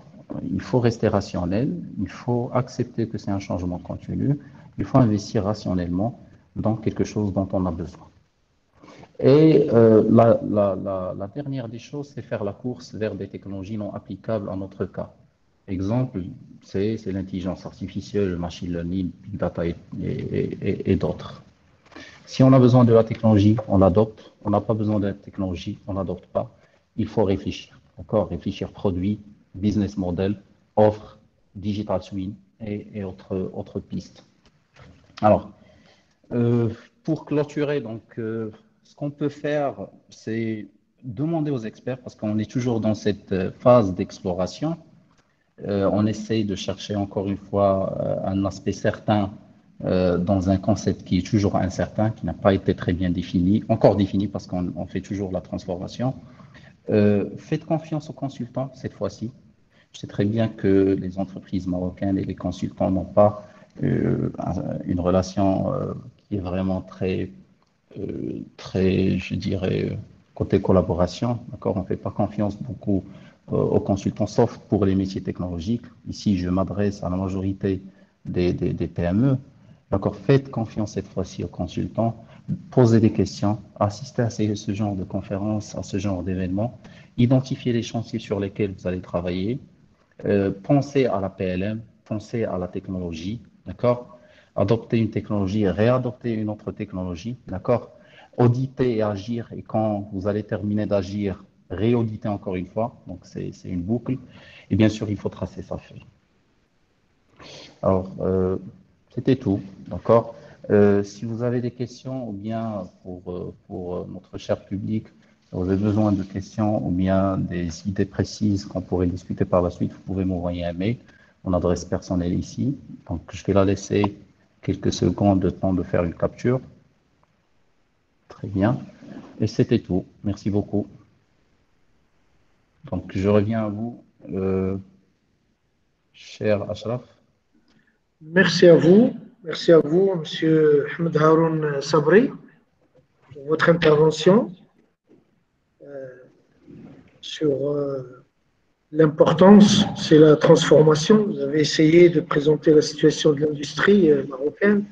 Oui. Et vous avez signalé que le plus important, c'est la transformation et notamment les différents chantiers de cette transformation au niveau de chaque business qui a sa propre histoire.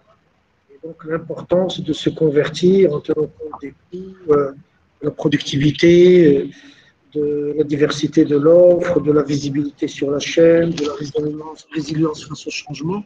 Et tout cela nécessite de bonnes pratiques à différents niveaux, notamment des pratiques qui traduisent un long parcours. La transformation, ce n'est pas quelque chose d'immédiat. Il faut de la patience pour une amélioration continue, et puis des tâtonnements, des audits, des réaudits, et ainsi de suite. Je vous remercie, je remercie tous les intervenants, et nous allons passer à quelques questions qui ont été publiées par les personnes participant à ce webinaire. En première question, dans l'ordre chronologique, c'est une question de M. Mohamed Qabbaj.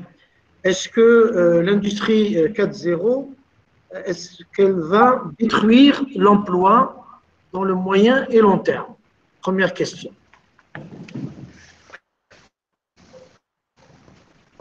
Si, donc, parmi les intervenants, si quelqu'un a des éléments de réponse. Oh, une deuxième question, si vous voulez. Oui, allez-y. Oui. Alors, au contraire, parce que c'est vrai que l'aspect humain, il va être présent de plus en plus. Oui. Alors, juste après, on va discuter de ça.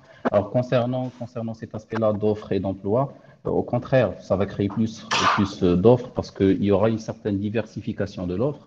Il y aura de nouveaux métiers qui vont être créés. Regardez par exemple juste la différence entre industrie 2.0 et 3.0. la quantité de métiers qui ont été créés avec cette révolution-là de l'ordinateur. Maintenant, la révolution des data, ça va créer des métiers d'ailleurs. Nous sommes en train de former aujourd'hui des profils ici au Maroc. Nous sommes en train de former des profils en intelligence artificielle, en machine learning, en big data. Des profils-là qui n'existaient pas il y a une dizaine d'années. D'accord? Donc ça, ce sont les nouveaux métiers. Et je ne parle pas seulement en termes de spécialisation, même en termes de quantité, parce qu'ils sont beaucoup demandés. La transformation va toucher tout le monde. Et du coup, on a besoin de ces métiers-là. Au contraire, cette transformation-là va créer plus d'offres d'emploi qui sont plus intéressantes et les métiers du futur. Oui, c'est clair. Merci, Monsieur Sabri. Deuxième question, quels peuvent être les profils de formation pour l'avenir? En liaison, si vous voulez, moi je peux répondre à cette question. C'est une question de Monsieur Julien Awonga. Oui, à vous la parole, Monsieur Achour. Donc, en fait, les futurs profils, ça va être, on aura besoin donc en fait d'une collaboration entre les ingénieurs qui sortent de l'école et des universités et le milieu industriel. Bon, premièrement, donc on aura besoin des data scientists, hein, parce qu'aujourd'hui, il faut bien manipuler les données, parce que quand on parle de l'industrie 4.0, ben, il y a 3 axes. Le premier axe, il faut que les objets soient intelligents. Donc, il faut que les objets soient connectés et que les objets puissent collecter des données. La première étape, c'est de collecter des données. Donc, quand on collecte les données, donc on les envoie par des réseaux donc connectés sur des centres de données, sur des data centers, sur des clouds, pour justement gérer ces données et utiliser l'intelligence artificielle. Et là, je vais vous donner un exemple très clair. Quand on regarde aujourd'hui la robotisation, les ordinateurs industriels ont toujours existé, sauf que la différence entre les ordinateurs industriels et l'industrie 4.0, c'est qu'aujourd'hui, vous avez des caméras de haute qualité qui sont, je dirais, embarquées dans le bras de robot, qu'on utilise 5G. Donc, ces caméras qui prennent plusieurs, je dirais, donc, images à la fraction de seconde, qui sont envoyées sur un réseau rapide 5G, sur le cloud et sur l'intelligence artificielle, ça a permis d'avoir une production optimale, une meilleure productivité et une meilleure qualité. Et donc, en fait, c'est le travail qui change. Donc, en fait, l'ouvrier qui va faire un travail, je dirais, donc, à côté de bras de robot, donc c'est un travail qui va être dans le centre de commandement. Et donc, il va s'appuyer sur l'intelligence artificielle pour avoir une meilleure production. Mais c'est toujours le chef d'atelier qui prend la décision. Ce n'est pas l'intelligence artificielle qui prend la décision. Le digital, c'est un outil et on aura de plus en plus besoin des gens qui connaissent le cloud et qui connaissent l'industrie et qui connaissent le big data et l'intelligence artificielle et les réseaux.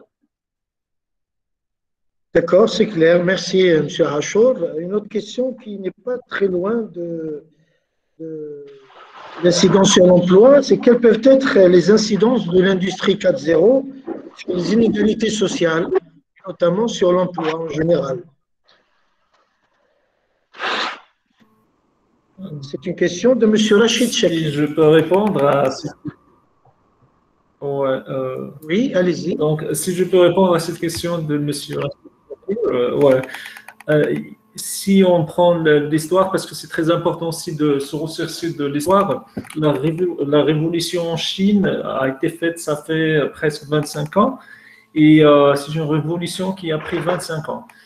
Si on la compare à l'Afrique, par exemple, actuellement, il y a des démarches qu'on est en train de faire en Afrique pour le développement de l'Afrique, par exemple, qui est le futur pour ce monde. Généralement, si on se pose la question, on ne sera pas jamais de même comme la révolution chinoise, parce que tout simplement, en Chine, on avait besoin de la main-d'œuvre qui était un prix faible ou bien un prix plus bas.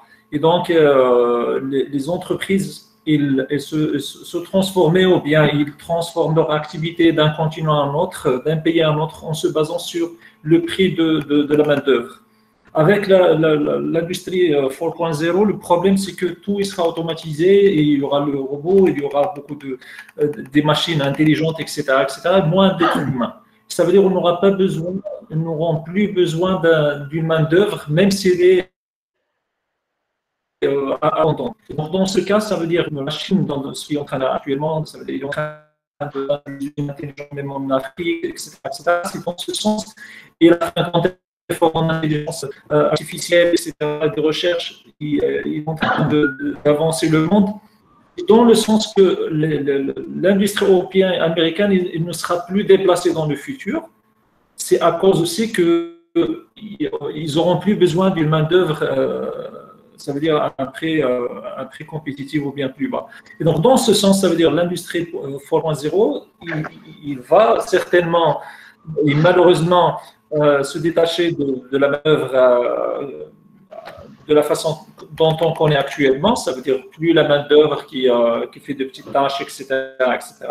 Mais peut-être on aura besoin, comme on a dit, d'une main-d'œuvre ou bien des personnes qui travaillent sur tout ce qui est soft skills. Parce que même ce monde de demain, cette industrie 4.0, 5.0, on ne sait même pas comment ça va être parce qu'on est en train de se transformer. Donc, on ne sera pas les besoins du client, le futur client. Et peut-être comme quoi la transformation se passe trop vite d'une année à une autre. Ça veut dire, moi, je ne joins pas c'est sabré, donc c'est vrai, on doit adopter une amélioration continue, mais actuellement, on a dépassé l'amélioration continue vers l'innovation continue. Donc, c'est un monde là où on est en train d'innover chaque jour. Et donc, la transformation, elle est vraiment accélérée chaque jour. On est dans un monde qui est en perpétuel changement, qui demande des compétences peut-être, c'est pas que technique, parce que technique, c'est abandonné actuellement, ça veut dire on peut apprendre ce qu'on veut dans le futur, même l'analyse data, etc. Là, ça va être dans le futur plus facile.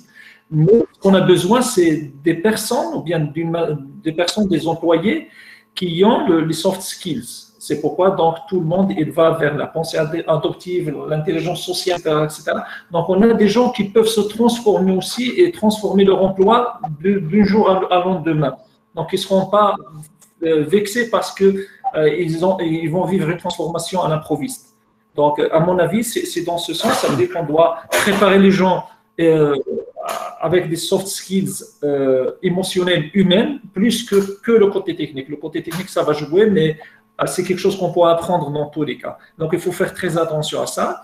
Et certainement, en parlant aussi, comme a dit Sabré, je le joins sur ce point-là, que la transformation, ça va être un peu lente. Ce n'est pas comme on l'imagine. Surtout si on prend le Maroc, le tissu économique, c'est 90% des petites et moyennes entreprises. Donc, je ne crois pas que ces petites entreprises, ils auront besoin d'intelligence artificielle, etc., etc. Si on prend l'Afrique, c'est là où il y a le grand champ de bataille. On a beaucoup de problèmes à ce jour. Ça veut dire que la main-d'œuvre n'est pas à la hauteur parce que tout simplement l'enseignement n'est pas à la hauteur, etc. Et donc, je crois que l'Afrique même, elle n'est pas prête pour le moment pour passer à l'industrie 4.0 et donc ça va prendre du temps. Et donc, on a toujours le temps devant nous pour cette génération peut-être pour en profiter de côté africain parce qu'en Afrique, qu'est-ce qu'on a généralement? On n'a pas peur que ça va changer vers tout de suite. Mais ça reste toujours, même si il y aura ce changement-là, que l'Afrique a toujours un potentiel qui est le capital humain.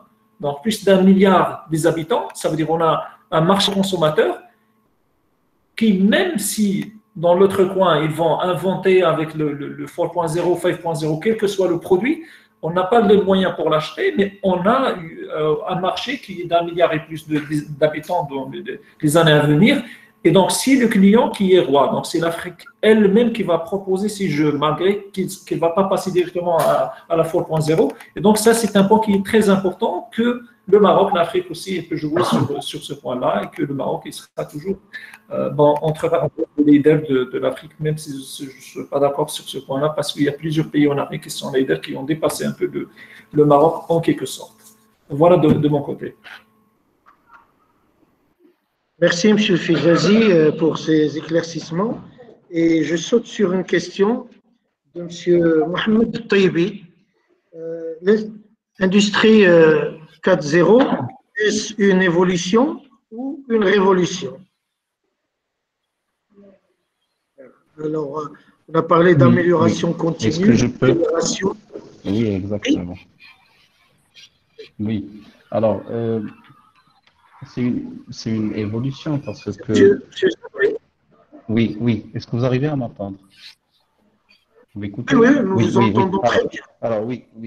Excellente question parce que ça rejoint les autres questions que j'ai vues ici dans la messagerie, des questions qui sont très, très intéressantes.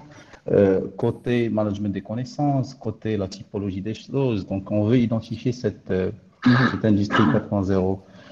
C'est à la fois une révolution et une évolution. Donc, on peut pas parler de futur sans penser à cette itération, d'accord? L'itération, l'innovation, elle est incluse, juste pour discuter ce point-là, parce que l'innovation dans un concept manufacturier, parce que ici, chez nous, quand on parle de système manufacturier, l'innovation, elle est incluse dans l'amélioration continue. Et de même, la révolution, elle est incluse dans cette incrémentation partielle. Donc, à des pas qui sont constants, on va atteindre, Inch'Allah, cette révolution. Donc, c'est ça l'idée, c'est ça l'objectif et la vision. Et merci, M. Sabri. Une question, c'est est-ce qu'il existe des formations en ligne au niveau de l'industrie 4.0 et quality?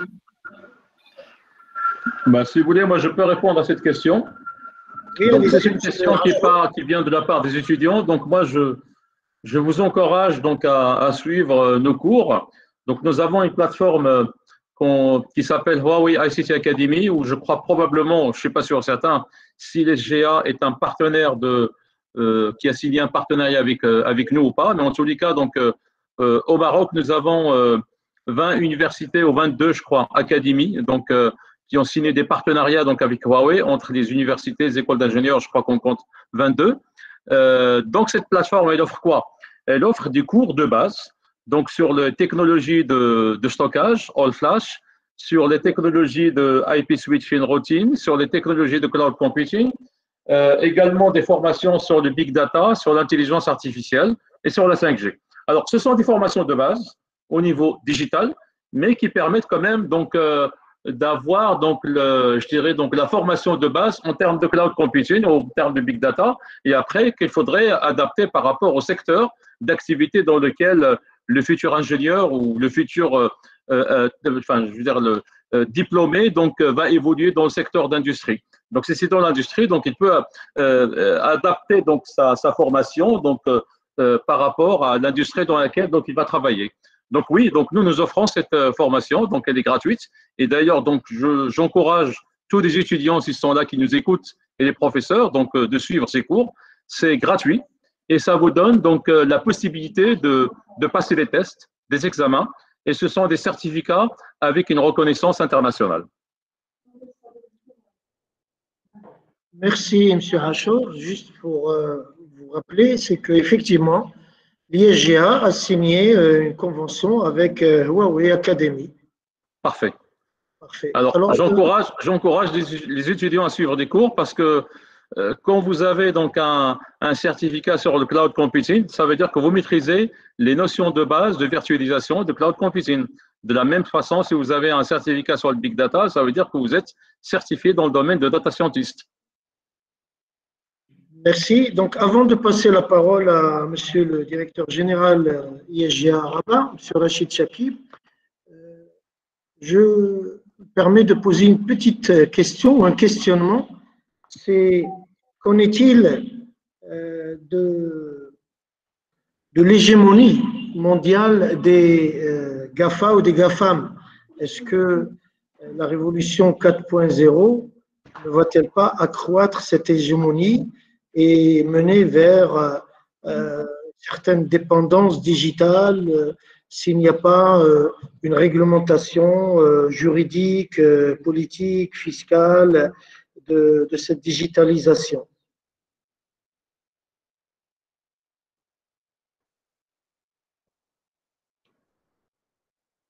Nous entendons maintenant en Europe ce projet de taxe GAFA, puisque ces géants américains, Amazon, Google, Facebook, ils s'installent, ils s'implantent dans des pays où la fiscalité est plutôt avantageuse pour eux. Ils n'ont peut-être pas de présence physique et quand même ils maîtrisent. Ce sont d'ailleurs les entreprises qui ont tiré le meilleur profit de cette pandémie, puisqu'on commence à parler d'entreprises digitales face à ces entreprises traditionnelles qui ont été obligées à fermer devant cette crise sanitaire. Est-ce que je peux répondre? Je suis un Oui, oui, concernant ce point-là, parce que oui, c'est un point très intéressant. Ouais, c'est Oui, il y a une technologie qui a prouvé son efficacité et qui peut résoudre ce problème de traçabilité, que ce soit des activités économiques ou bien des taxes. Donc, cette technologie, c'est le blockchain. C'est vrai que la façon avec laquelle elle a prouvé son effet, c'est avec les crypto-monnaies.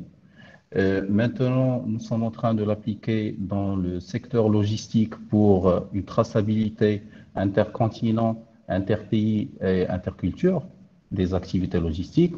D'ailleurs, il y a, je crois, 2 startups marocaines qui sont en train de travailler sur la matière, purement marocaines, des profils qui ont été formés en computer science, qui ont développé leurs propres produits. Et je crois que le futur en termes de traçabilité cross-country, cross-culture, va résider dans le blockchain. Oui, Monsieur Fizazi, vous voulez quelque chose? ouais, en tant qu'un expert en taxes, c'était mon métier aussi, c'est que c'est vrai parce qu'en taxes, on parle de deux choses. On parle de l'ingénierie fiscale ou bien ce qu'on appelle l'ingénierie fiscale ou bien de la fraude fiscale. Donc, il y a deux choses. Donc, si ces sociétés-là, ces compagnies-là, ils travaillent sur l'ingénierie fiscale, ça veut dire à chaque fois qu'il y a une loi qui leur ne permette pas de travailler d'une certaine façon de faire les choses. Donc, automatiquement, ils l'inventent et ils sont innovants. Ils passent à une autre façon de le faire. Donc, à chaque fois qu'il y a quelque chose qui leur bloque, automatiquement, les ingénieurs fiscaux, donc, ils travaillent ensemble pour revoir. Bien sûr, ils jouent avec les lois de chaque pays, etc., pour revoir encore une fois, pour inventer une nouvelle manière de faire les choses. Donc, si vous suivez l'affaire Apple, par exemple, qui n'a payé aucun impôt en Europe pendant des années et des années. Donc, il a gagné des tas d'argent sans payer aucun impôt. Donc, dernièrement, il avait bien sûr un procès au tribunal européen. Donc, le premier, c'est Apple est gagné. Le deuxième, ça fait quelques mois. Donc, Apple, encore une fois, il a gagné parce que tout simplement, le procès qu'il a suivi, c'est un procès qui était purement légal de point de vue fiscal. Ça veut dire que ce sont des ingénieurs fiscaux qui travaillent pour faire un montage fiscal et on travaille avec les lois de chaque pays comme ça. Donc, c'est quelque chose que je crois d'innovation. Donc, ça n'a rien à voir avec le côté d'interdiction légale. Et donc, ça finit comme ça. Donc, à chaque fois qu'on va trouver un remède à ce genre de problème, les ingénieurs fiscaux ou bien les ingénieurs business, ils vont trouver encore une fois une autre façon de faire les choses. Ils vont généralement travailler avec une autre façon. Le temps aussi qu'on va trouver un autre remède légal pour les. La meilleure des choses à faire, c'est que il a aussi, ça rejoint l'industrie 4.0, c'est que des fois même la finance elle est importante. La fiscalité est importante, donc il ne suffit pas d'avoir une usine intelligente, mais aussi il faut avoir des gens derrière qui sont intelligents dans les domaines tertiaires. Et je joins là M. Sabré quand il parlait il faut faire confiance aux consultants. Malheureusement, au Maroc, ce n'est pas le cas, je le confirme aussi. Mais bien sûr, un consultant, il pourra me faire gagner beaucoup d'argent, il pourra faire vivre une entreprise dans ce sens-là. Donc, je vous invite à regarder un peu sur le cas Apple. Il est très, très, très intéressant en termes de fiscalité. Ce qui s'est passé en Europe, c'était vraiment quelque chose de très exceptionnel. Et bravo à ces ingénieurs qui ont inventé un modèle, qui l'ont installé en Irlande pour ne pas payer pendant des années, et surtout pendant la période de Apple, ça veut dire un chiffre d'affaires de ça, mais sans payer un sou. C'est vraiment. Merci, M. Fizazi. Je remercie les intervenants pour la qualité de l'intervention et je passe la parole à M. Rachid Chakib, directeur général d'ISGA Rabat. À vous la parole, Chakib.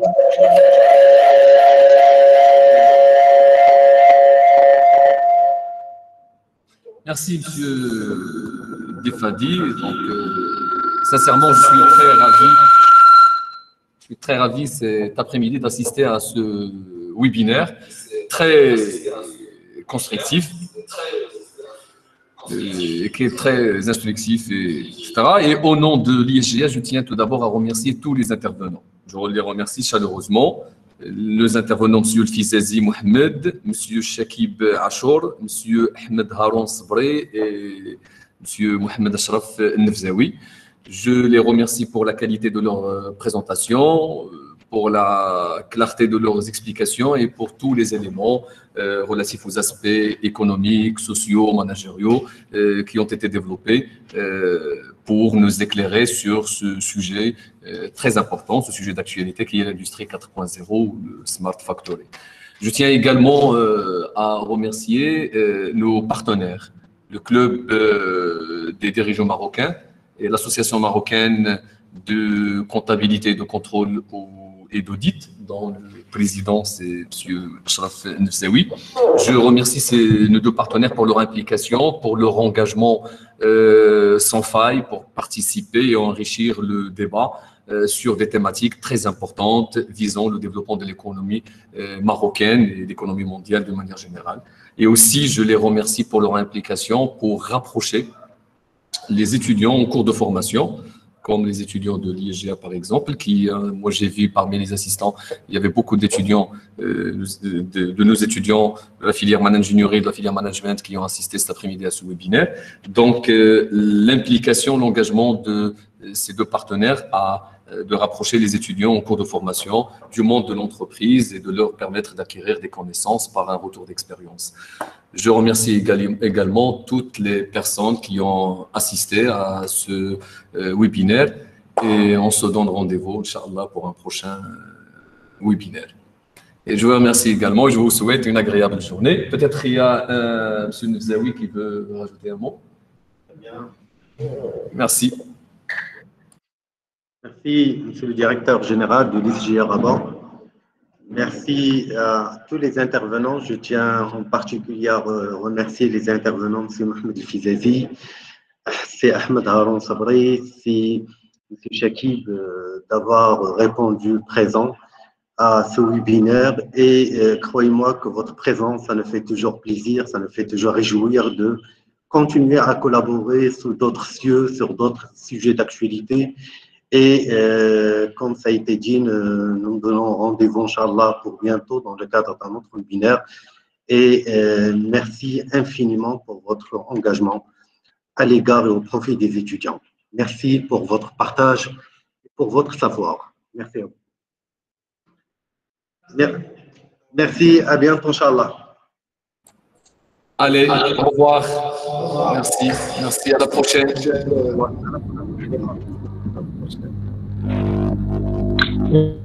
Merci.